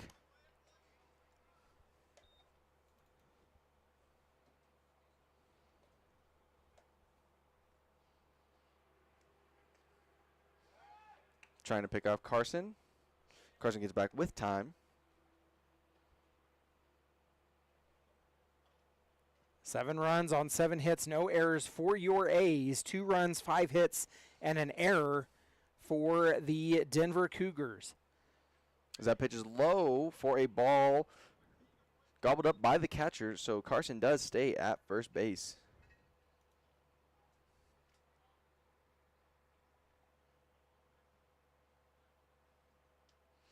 And yes, fans, I will go down to the bullpen after this inning and let Cole know that you congratulated him on his outing. It means a lot coming from you guys saying that. We appreciate your support financially and emotionally. Maybe we can get Cole to come up and do a post game. Ooh, Cole is about $145. I can just carry him up here. You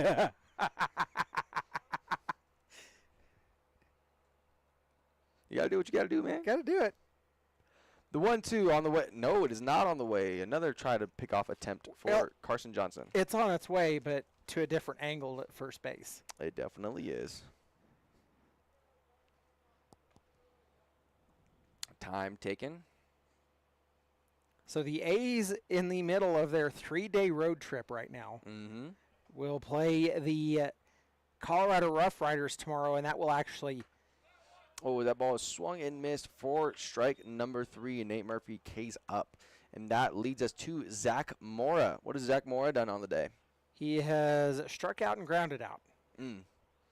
So what you're telling me is that he's due for a base hit. Yes. Okay, just making sure.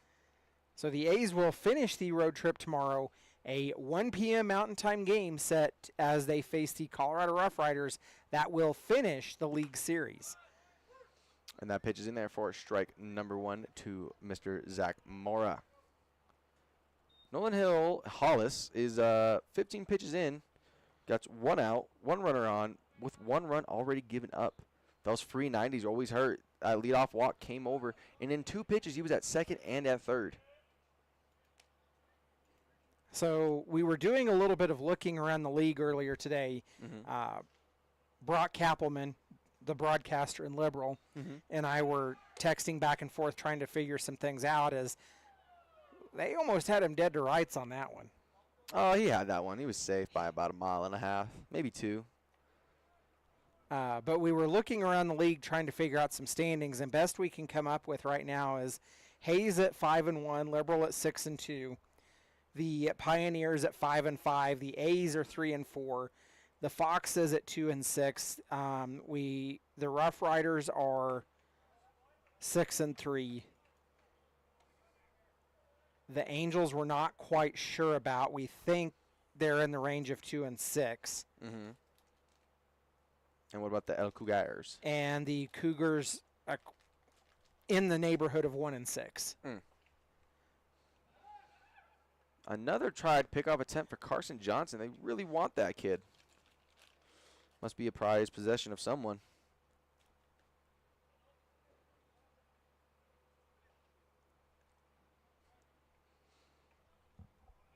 The 3-1 to Mr. Mora. Ground ball to shortstop. Shortstop fields, steps, throws, and a good pick by the first baseman for out number 2. The runner stays at second base. And just like that, the A's only have a runner at second, still scoring position with 2 down, and Dominic Roberts coming to the plate. You know, you see how Hayes or the Larks, right, are 5-1, right? You know who that one loss came from? Us. The Dodge City Athletics. Best believe it. Baseball's a crazy game. So the Hayes Larks swept the Rough Riders badly. The Rough Riders swept the Dodge City badly. Another ball ripped down the line for Dominic Roberts. He's going to be on second base. Up easy. Another RBI for your Dodge City Athletics. The score now 8-2. Dom with a double. You know, you score 1, we score 2. That is 4 innings in a row with 2 runs. I'm starting to see a pattern here. Deuces are wild on our scorekeeper. Maybe. And that brings up Bo Dallion. Dallion's due for a hit, a fly out, and 2 walks in this ball game. Definitely is. As that pitch is painted for strike 1.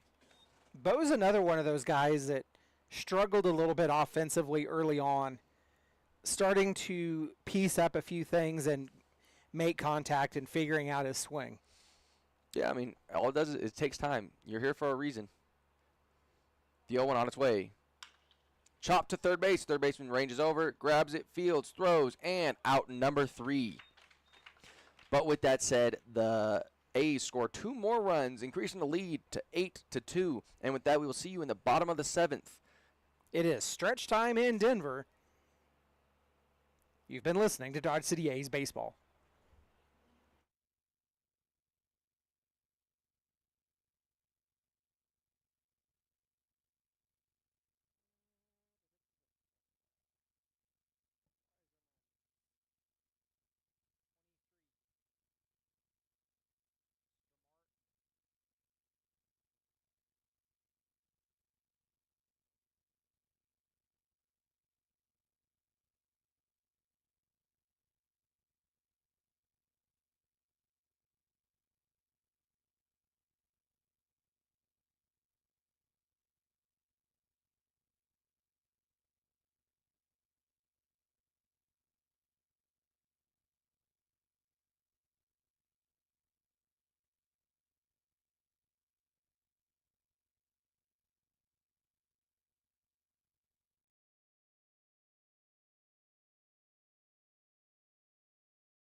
And we are back with the bottom of the 7th. A new pitcher on the mound, Garrett Martin.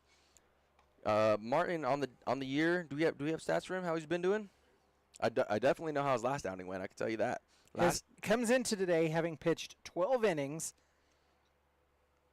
with 10 earned runs, an ERA of 7.5, has struck out 6 and walked 13.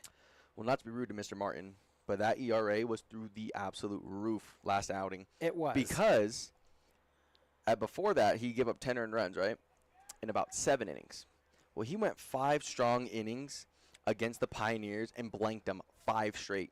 Came in, was it 5, 6, 7, 8, 9? Yeah, came in the 5th inning and blanked them all the way through for our 1-run win against the Pioneers.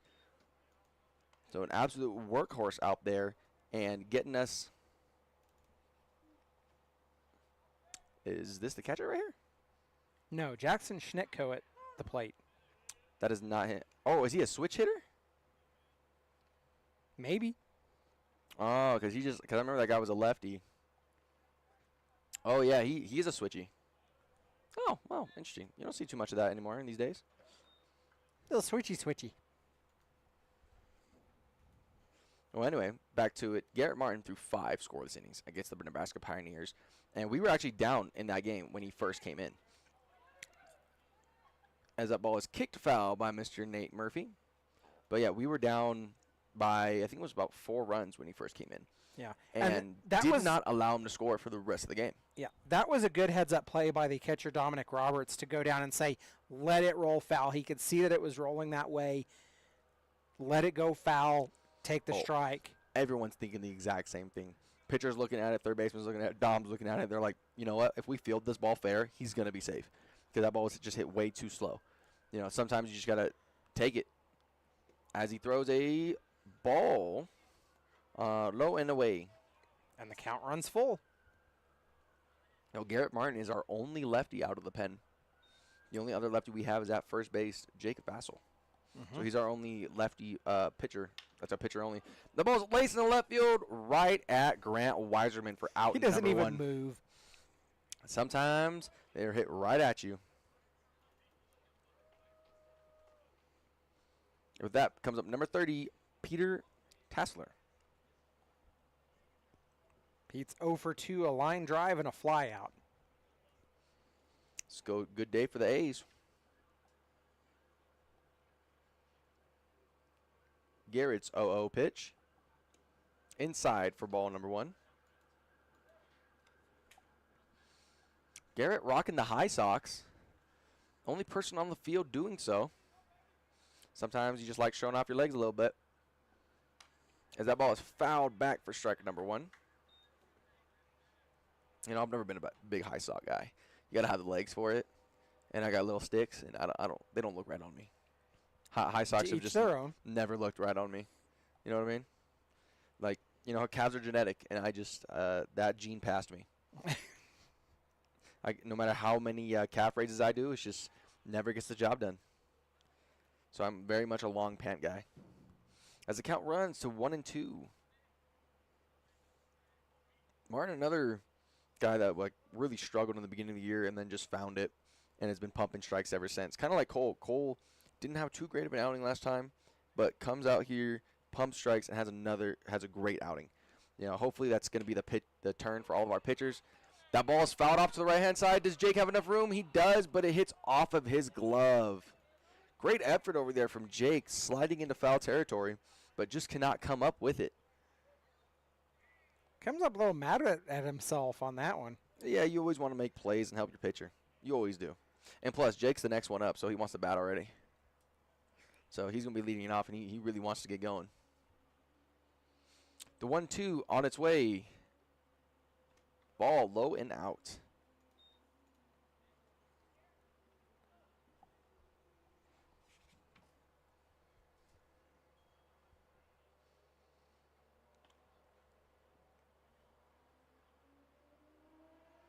What you using your goggles for? What you spying? What do you spy with your little eye? I spy with my little eye a pitcher. Named Garrett? C. Oh, that ball is crushed to center field, sending Nyan back. He keeps on ranging back. It is over his head for a bomb. Wow, I did not expect that ball to get out. Oh, no. It's a ground rule double. I never saw that ball hit off the turf. Did you? I did. Oh, you did? Yes. And you didn't cut me off. Come on, man. I held out my hands. Ground rule double. Making me look bad over here. I thought that ball was gone because that ball was stroked out to center field. Nyan was sprinting back and just could not get to it. I mean, that ball was stroked dead red center. Oh, that ball was pieced. That ball was, and, you know, he had 2 strikes on him, and that was a curveball that was just up. And, you know, you only hit that pitch when you are looking for it. And he was looking for that slow curveball, got it just like BP, and just laced it out to center field. And just like that, the Denver Cougars have a runner in scoring position. You know, the crazy thing about baseball is also about the timing of the hits. You know, everything's about timing. We're up 8-2. We only have 2 more hits than them. It's because our timing of hits has been a lot better. And, ooh, as that ball gets away from Dom, I believe that is a wild pitch. That ball was spiked. And just like that, Mr. Lineman, all he has to do is put a ball in play to get a run. We have a 6-run lead, so we will happily take an out for a run. Or I would take 2 outs for no runs. In a perfect world, yes. But, you know, probability is that runner's most likely going to score. Just like that. Mora throws off the bag for a bad throwing error. Oh, no. A throwing error from Zach Mora puts a runner at second base with only 1 out, and that run does end up scoring. Denver now has 3, and we, the Dodge City A's, have 8.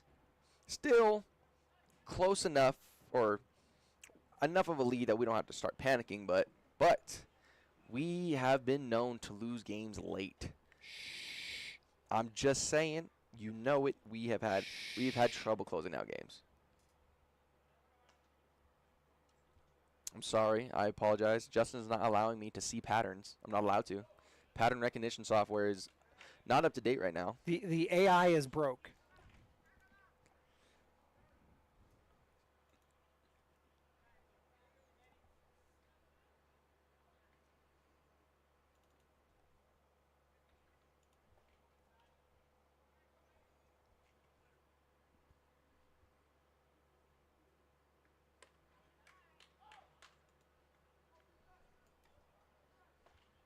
Well, Mr. Justin, would you like to keep on going? You told me to shush. The AI. The AI that learns pattern recognition? No, a 2-0 count on Ashton Wolf. Waiting on you. You're good. And the next pitch popped up on the infield. Mora calling everybody off, and he brings it in for out number 2.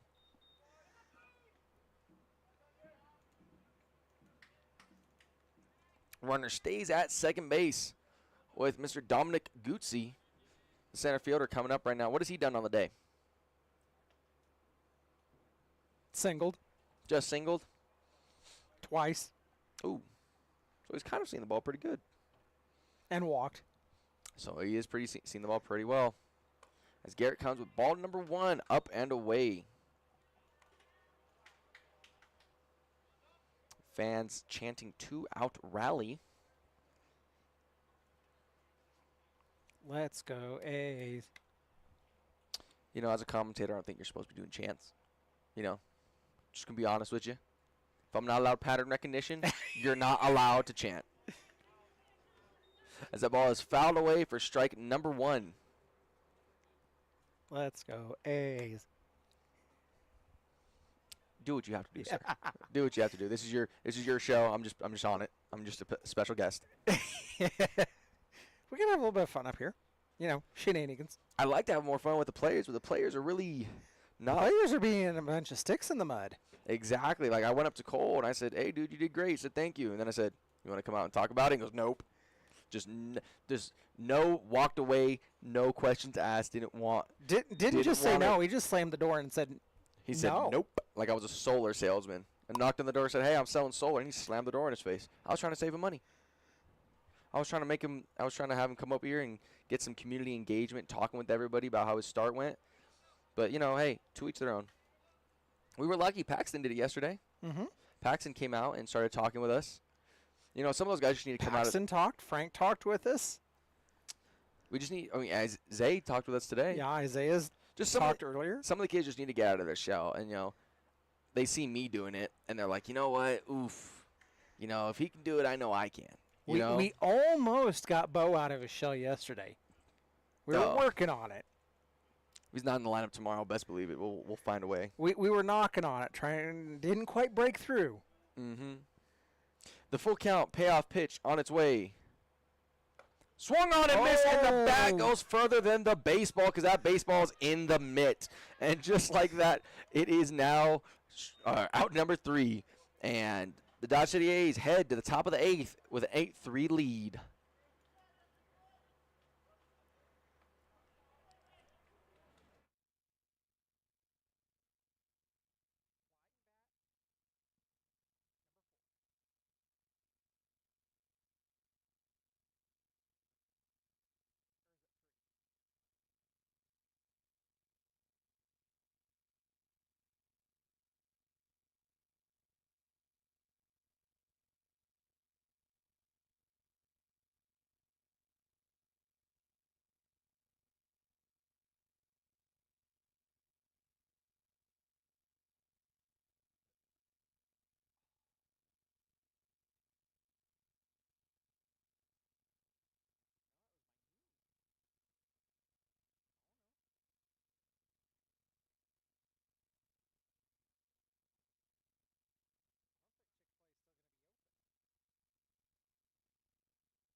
Welcome back as Jake Vassell gets ready to face Nolan Hollis back out for his second inning of work. Mr. Pattern Recognition over here. The A's scored 2 runs in the top of the 7th, which was Mr. Hollis's first inning. He threw 22 pitches. The Denver Cougars only score 1 against Garrett Martin, and he threw 23.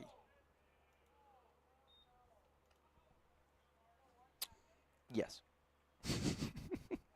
And the A's have scored 2 runs in the past 4 innings. Shall we make it 5? I mean, I wouldn't mind. I wouldn't mind it at all. But, you know, up here I'm powerless. All I can do is just let the people that are watching know what's going on. All 63 of you. You're doing a great job. All awesome 63 of you. Wish there was more activity in the chat. I like talking with the chat. As that ball is flied out to right field, right fielder giving chase and hauled in. Oh. Kind of a little awkward, but maybe he lost it. But, you know, still an out nonetheless. Maybe overran it just a shade.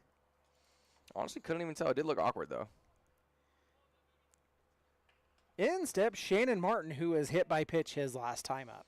And hit 2 doubles. So he's seen the ball great today.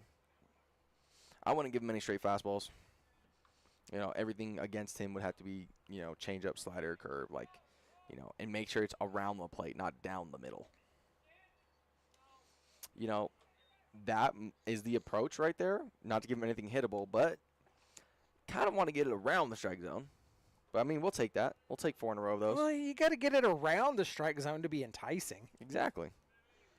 And the 1-0. Outside. Ball number 2. So a great hitter's count for Shannon Martin. Not going to lie, that one looked fairly decent. I know it was off, but... Oh, it was off. But, you know. For some, they might go fishing for it. Yeah, if you're down 0-2, maybe you got to protect. But when you are down 3-0, you are not swinging at whatever this man throws. Shannon Martin is going to get a standing pretty on-base percentage bump. Mm-hmm. Martin stands, looks pretty, gets on first base. Uh-oh, here comes Coach. Only at 30 pitches for Mr. Nolan. You know, it's already the 8th inning. You're down by 5. Just let the guy ride out, man. You got to save arms because, you know, at the end of the day, pitching is your most vital asset. Guy coming out of the bullpen. Oh, no. He walked to the door and walked away.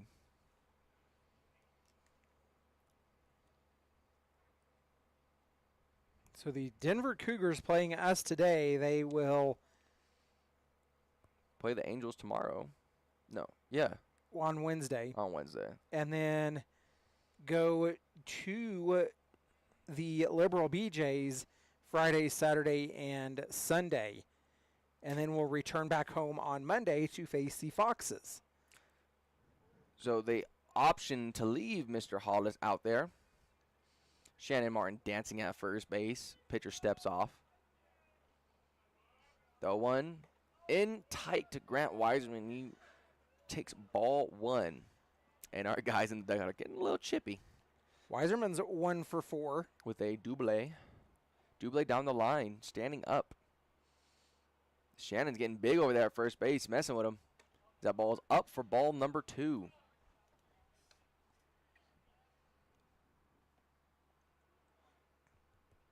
This is a great hitter's count right now. Got to throw a strike. I mean, he's thrown 6 in a row. So I think he's just going to make him throw a strike and a pickoff. Statistically, the next pitch is going to be a ball. I believe they said it's like something like 60% Really? of after you pick off is going to be a ball. So not like insane odds, but more than the majority. So let us see. Better than half. Oh, my goodness. Another pickoff attempt. And our guys are having a lot of fun. I know that pitcher's not having fun. He's probably pretty mad right now. But, you know, Dodge City A's have fun. We have fun. As the ball's ripped into center field, but he is just playing catch with the center fielder who barely even has to move. Good barrel, but sometimes that's the game of baseball, and you do get nothing for it. 2 outs now with Nyan Hayes standing up at the plate.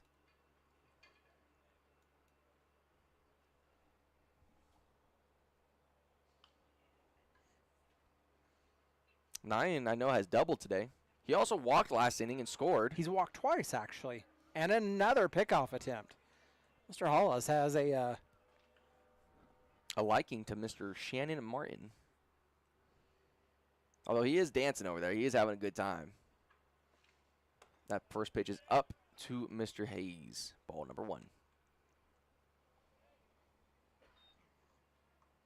Yes, Mr. Ben Kennedy. Justin actually mentioned that at the beginning of the broadcast that there's a few A's fans that will remember that name, Peter Tassler. As the ball is sailed into center field by Tassler himself. Maybe it's the commentator Jinx. I don't know, but are you going to give him a stolen base on that? Oh, yeah. Okay, just making sure. And that pitch was a ball, so now is now 2-0 with a runner in scoring position for Nyan Hayes. And you do have another threat to steal that is at the plate right now. Mm-hmm. Got to get him out, otherwise he will score.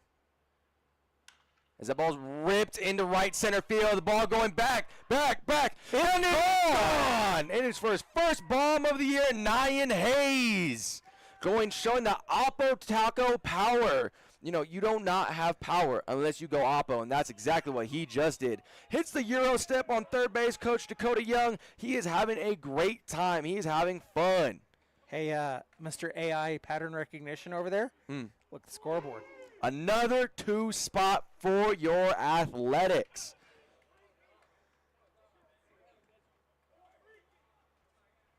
And just like that, the score goes 10-3. And steps Carson Johnson, who had a laser beam to right field for his last AB for a base hit. As that first pitch is fouled back for a strike. So you almost hate to talk about things, but a single and a triple. How about a double right here? I wouldn't mind it. As that ball is fouled straight back. 0-2 the count. And you know, that bat that Nine's been using just today is my bat, actually. We were hitting with it in the cage, and he was like, hey, can I try that thing? I think I want to use it today. And first game using it, a double and a bomb. So I feel like at As that ball swatted, jumped and Oh. made a play by the first baseman. But, yeah, I feel like he found his new bat, which he would like to use. Very possible, but another 2 spot for the Dodge City A's in the top of the 8th. They lead it 10-3 as we're headed to the bottom of the 8th. You've been listening to Dodge City A's baseball.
Remington Miller takes over the mound for the Dodge City A's, and the first pitch in to Carter Olick, a little bit too far inside, and it will be a hit by pitch to lead off the inning as Eli Anthanabis.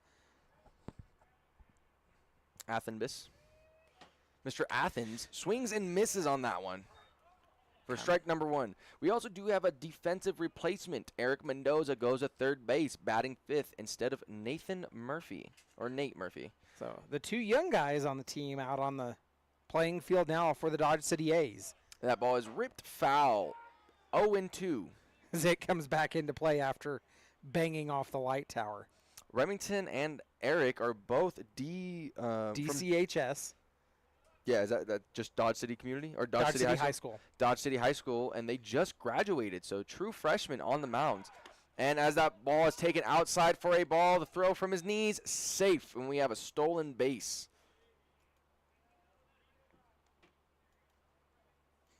So Remington is committed. He will go to Barton County this fall.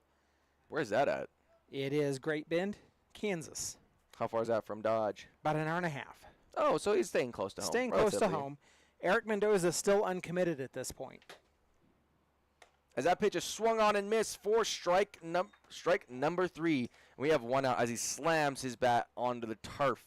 It's just a game, man. Why are you getting so mad? Just a game, bro. It's just a game, bro. In steps number 4, Michael Naftanel, a shortstop for the day.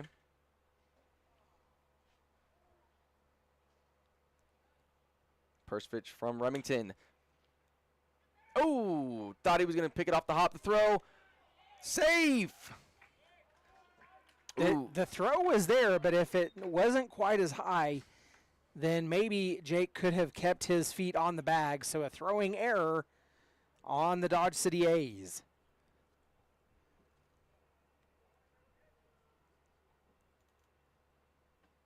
And just like that, the Cougars are in business, first and third, with only 1 person out. The double play is still in order, but, you know, most likely right now we're just going to make sure of 1. Unless that ball is hit really hard up the middle or to the sides, to the edges, we're probably not going to be turning 2. We just got to make sure of 1, especially because we have a 7-run lead. There's no real, what's the word, like urgency right now. Everything's okay. Everything's, just take a deep breath. How many hits do you have for them? 6. 6. All right, just making sure.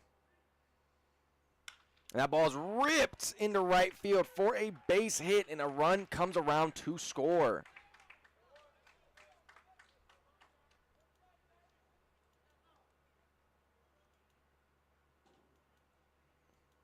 So in steps Jackson Snitko.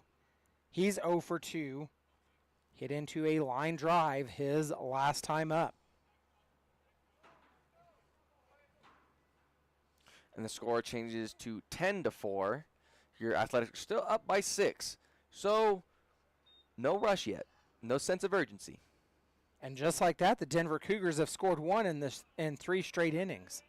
Mr. Pattern Recognition over here. Look at you. As that pitch is called for a first pitch strike.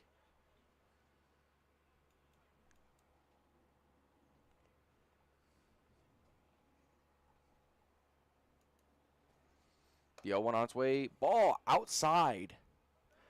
The count evens up at 1 apiece.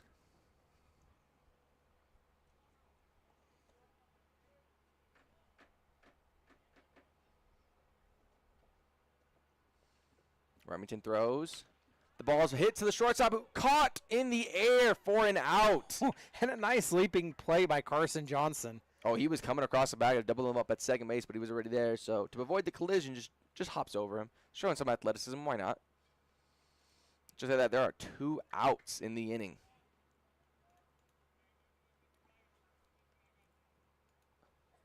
And in steps former Dodge City Athletic, Peter Tassler. Hit an absolute missile to center field his last AB for a ground rule double.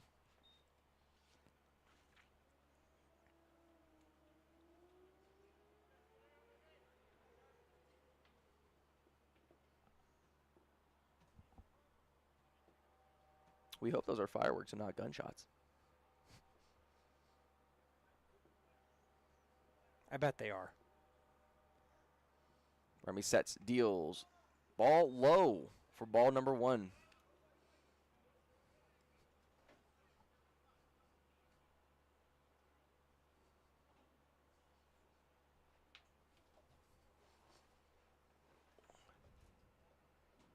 The 1-1. Swatted foul.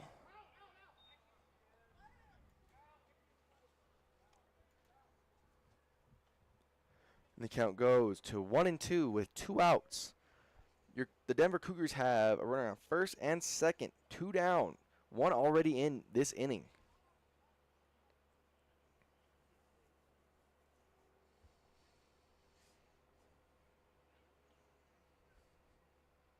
And that pitch is popped into left center.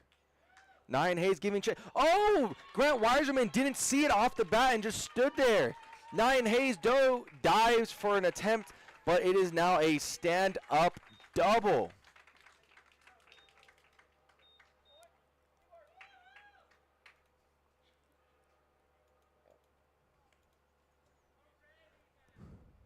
And before you know it, the Denver Cougars have scored 3 this inning.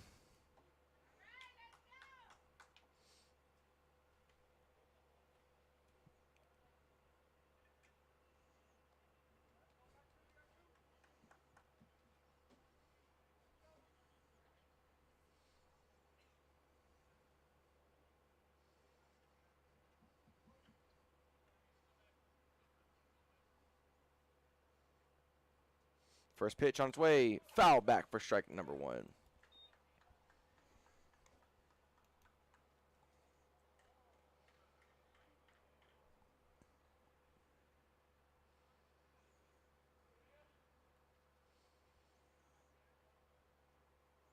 That pitch is also swatted foul for strike number 2 as Remy goes up 0-2 in the count. That one will end up on the soccer field back behind us. I'm not getting it. I'm not home. I ain't going out there in the dark. The 0-2 pitch on its way. Swatted foul again, and we will do it again.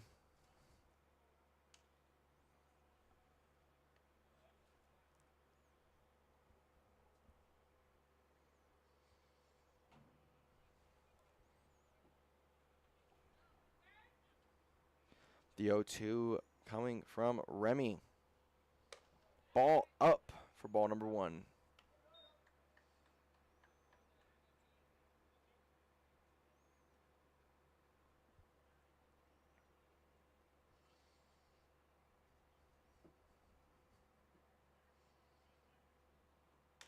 That pitch is chopped foul, and we will run it back again, the 1-2.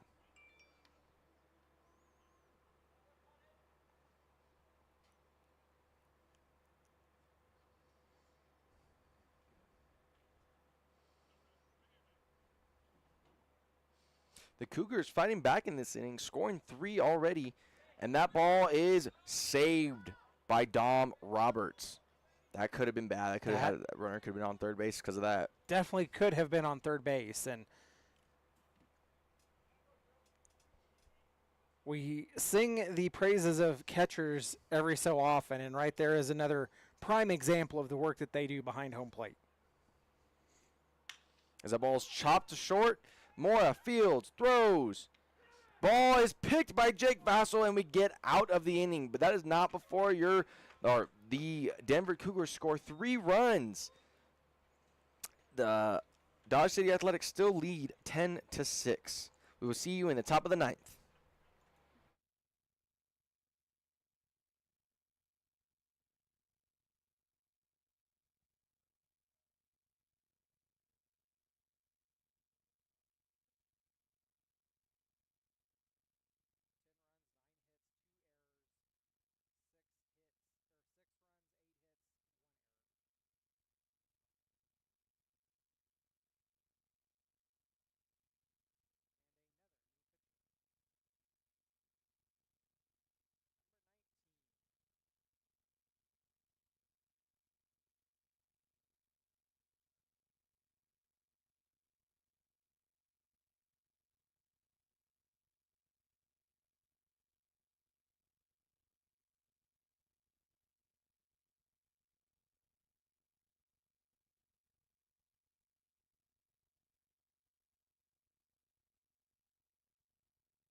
As we are back here in the top of the 9th inning. The last ABs for your Dodge City Athletics. And to lead it off is Eric Mendoza.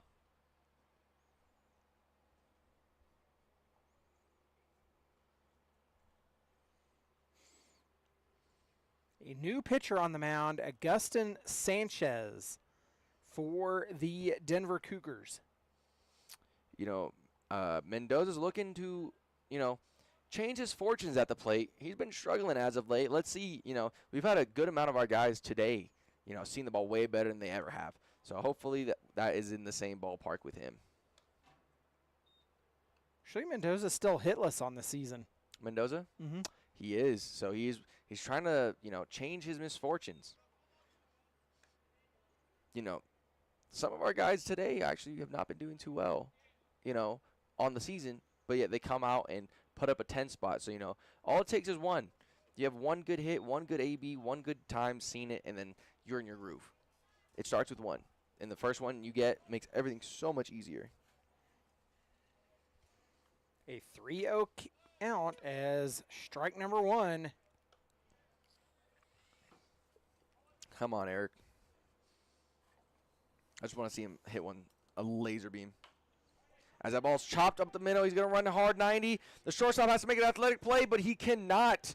I'm giving that his first hit of the season. I concur. And an excellent infield single it was. Hard 90s. And intercepts Zach Mora.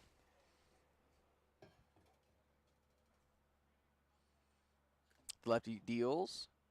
Fouled right back. So he is on time with that fastball. Just got a little bit under it.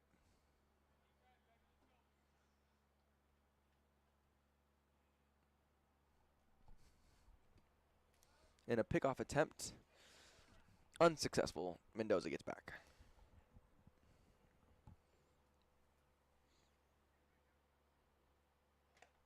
That ball is outside for ball number 1. Just a bit outside. Good athleticism from the catcher to knock it down. Not let the lead get any bigger. As that ball is popped up on the infield. Out of play, the first baseman ranges over and makes a catch for out number 1.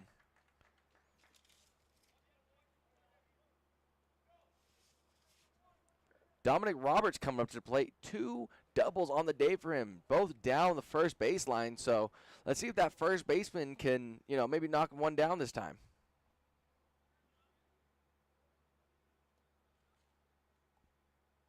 The pitch. Dom swings, goes to the first baseman, and is also popped out for out number 2.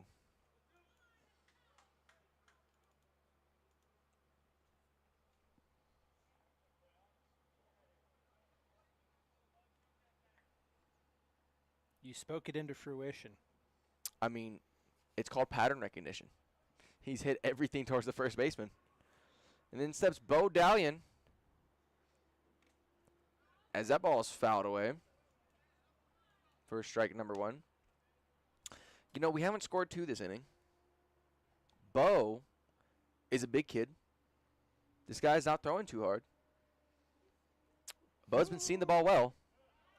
But he'll swing and miss on that one. Oh, hey, well, he knows it's a strike. That's why he's swinging. So he's seeing it well.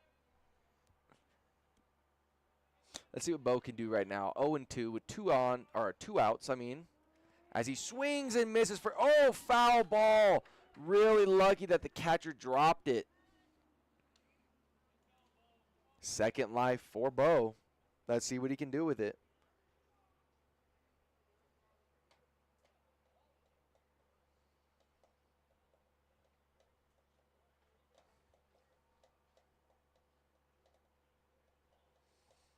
Uh-oh, they're going to talk that one over. I think they're going to, yep. That's very weird. They might end up calling that a strikeout.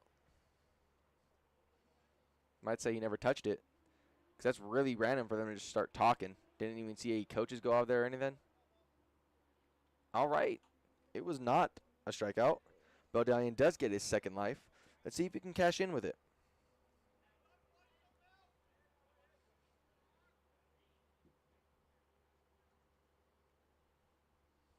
0-2 Bo Dallion froze him on the outside corner for strike 3. That will end the inning.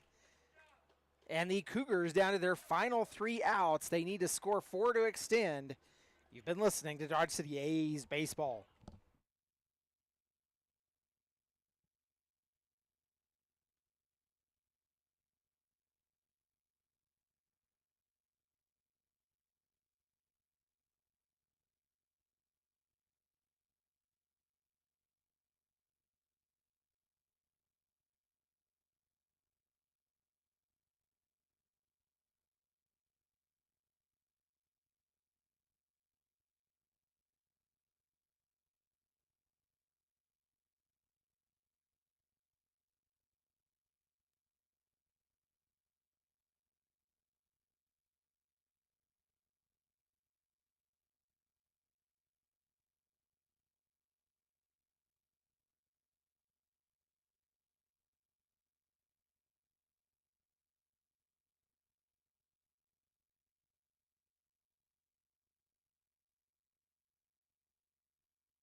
The A's 3 outs away from victory and drawing to 500 on the season in league play as that pitch in for strike number 1 to Ashton Wolf.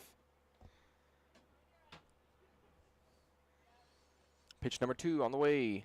Fouled back for strike number 2.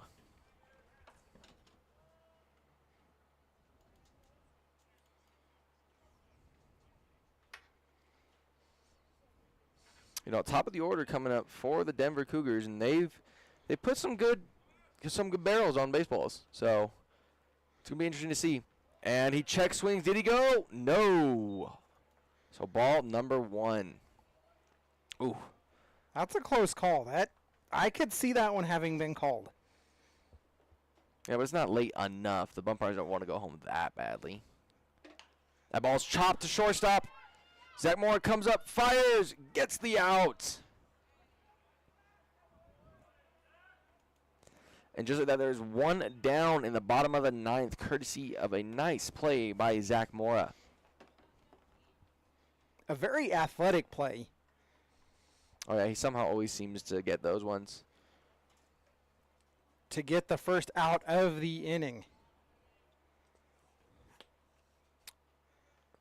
Remington fires, deals, and blows it by him for strike number 1.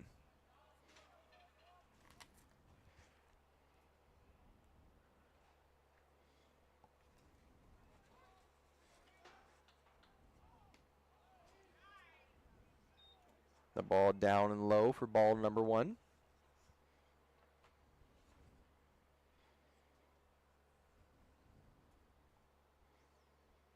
That ball's popped into right field. Who will take it? Carson Johnson calls for it and brings it in for out number 2. And just like that, the Denver Cougars are down to their last out. Also, with this next out, your Dodge City Athletics will become a 500 team in league play, 4-4. Then, after that, we're going to be looking to sweep our way through Colorado. 2 wins in a row over here. Get a win against the Rough Riders, and head back home happy. As that one is swung on and missed for striker number 1.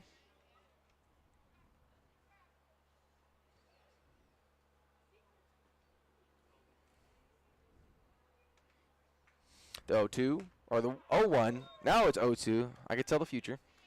I have observation hockey. Observation hockey? Oh, yeah, you don't understand. I like anime, and that's anyone that's watching likes anime will understand that reference and really appreciate it. As that ball is blown by him for strike 3. That will end the game, and I will be going to clap it up with my teammates. Thank you so much, Mr. Justin. Thank you, Matthew, for joining us in. The A's improve to 4-4 overall in league play as they win this one 10-6. They will take on the Colorado Rough Riders tomorrow, as the Rough Riders have swept the A's in Dodge City with 3. The game tomorrow, 1 p.m. Mountain Time, first pitch coming from Denver, Colorado. That will do it for this one. Let's take a quick look at our final game numbers. The Dodge City Athletics scored 2 in multiple innings, 5 innings to be exact. The 4th, 5th, 6th, 7th, and 8th, all 2 runs apiece, as the A's 10 runs on 10 hits, 2 errors. They strand 7. The Denver Cougars score 1 in the 1st, 1 in the 6th, 1 in the 7th, and 3 in the 8th. 6 runs on 8 hits, 1 error. They strand 6. The note of the game actually goes to Mr. Cole Airhorn, as he goes 6 spectacular innings to give the A's a chance and make sure that they can get out of this game with the win. So the A's broke through in the top of the 4th after falling behind 1-0. They would be down 1-0 headed into the 4th.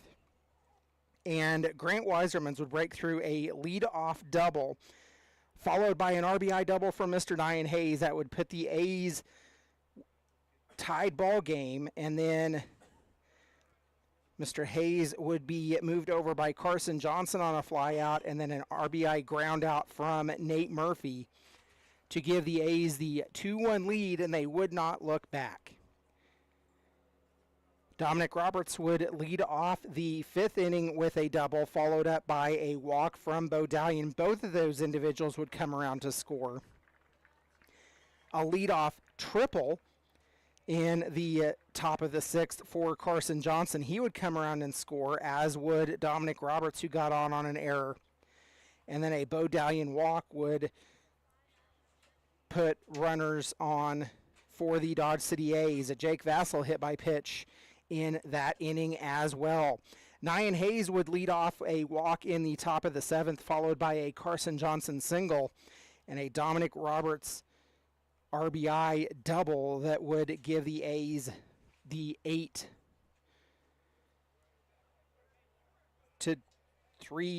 lead at the time. So then the A's would go on to score two more in the eighth inning. And it would be the Nyan Hayes' first solo home run of the year. Or no, not a solo run. It was a two-run shot as Shannon Martin had led off the inning with a walk.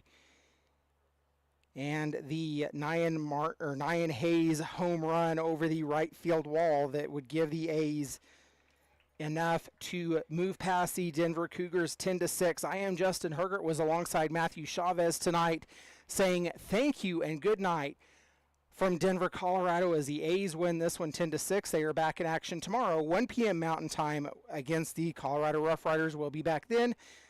For the entire A's board and organization, we say thank you for following along and good night. The A's win 10-6.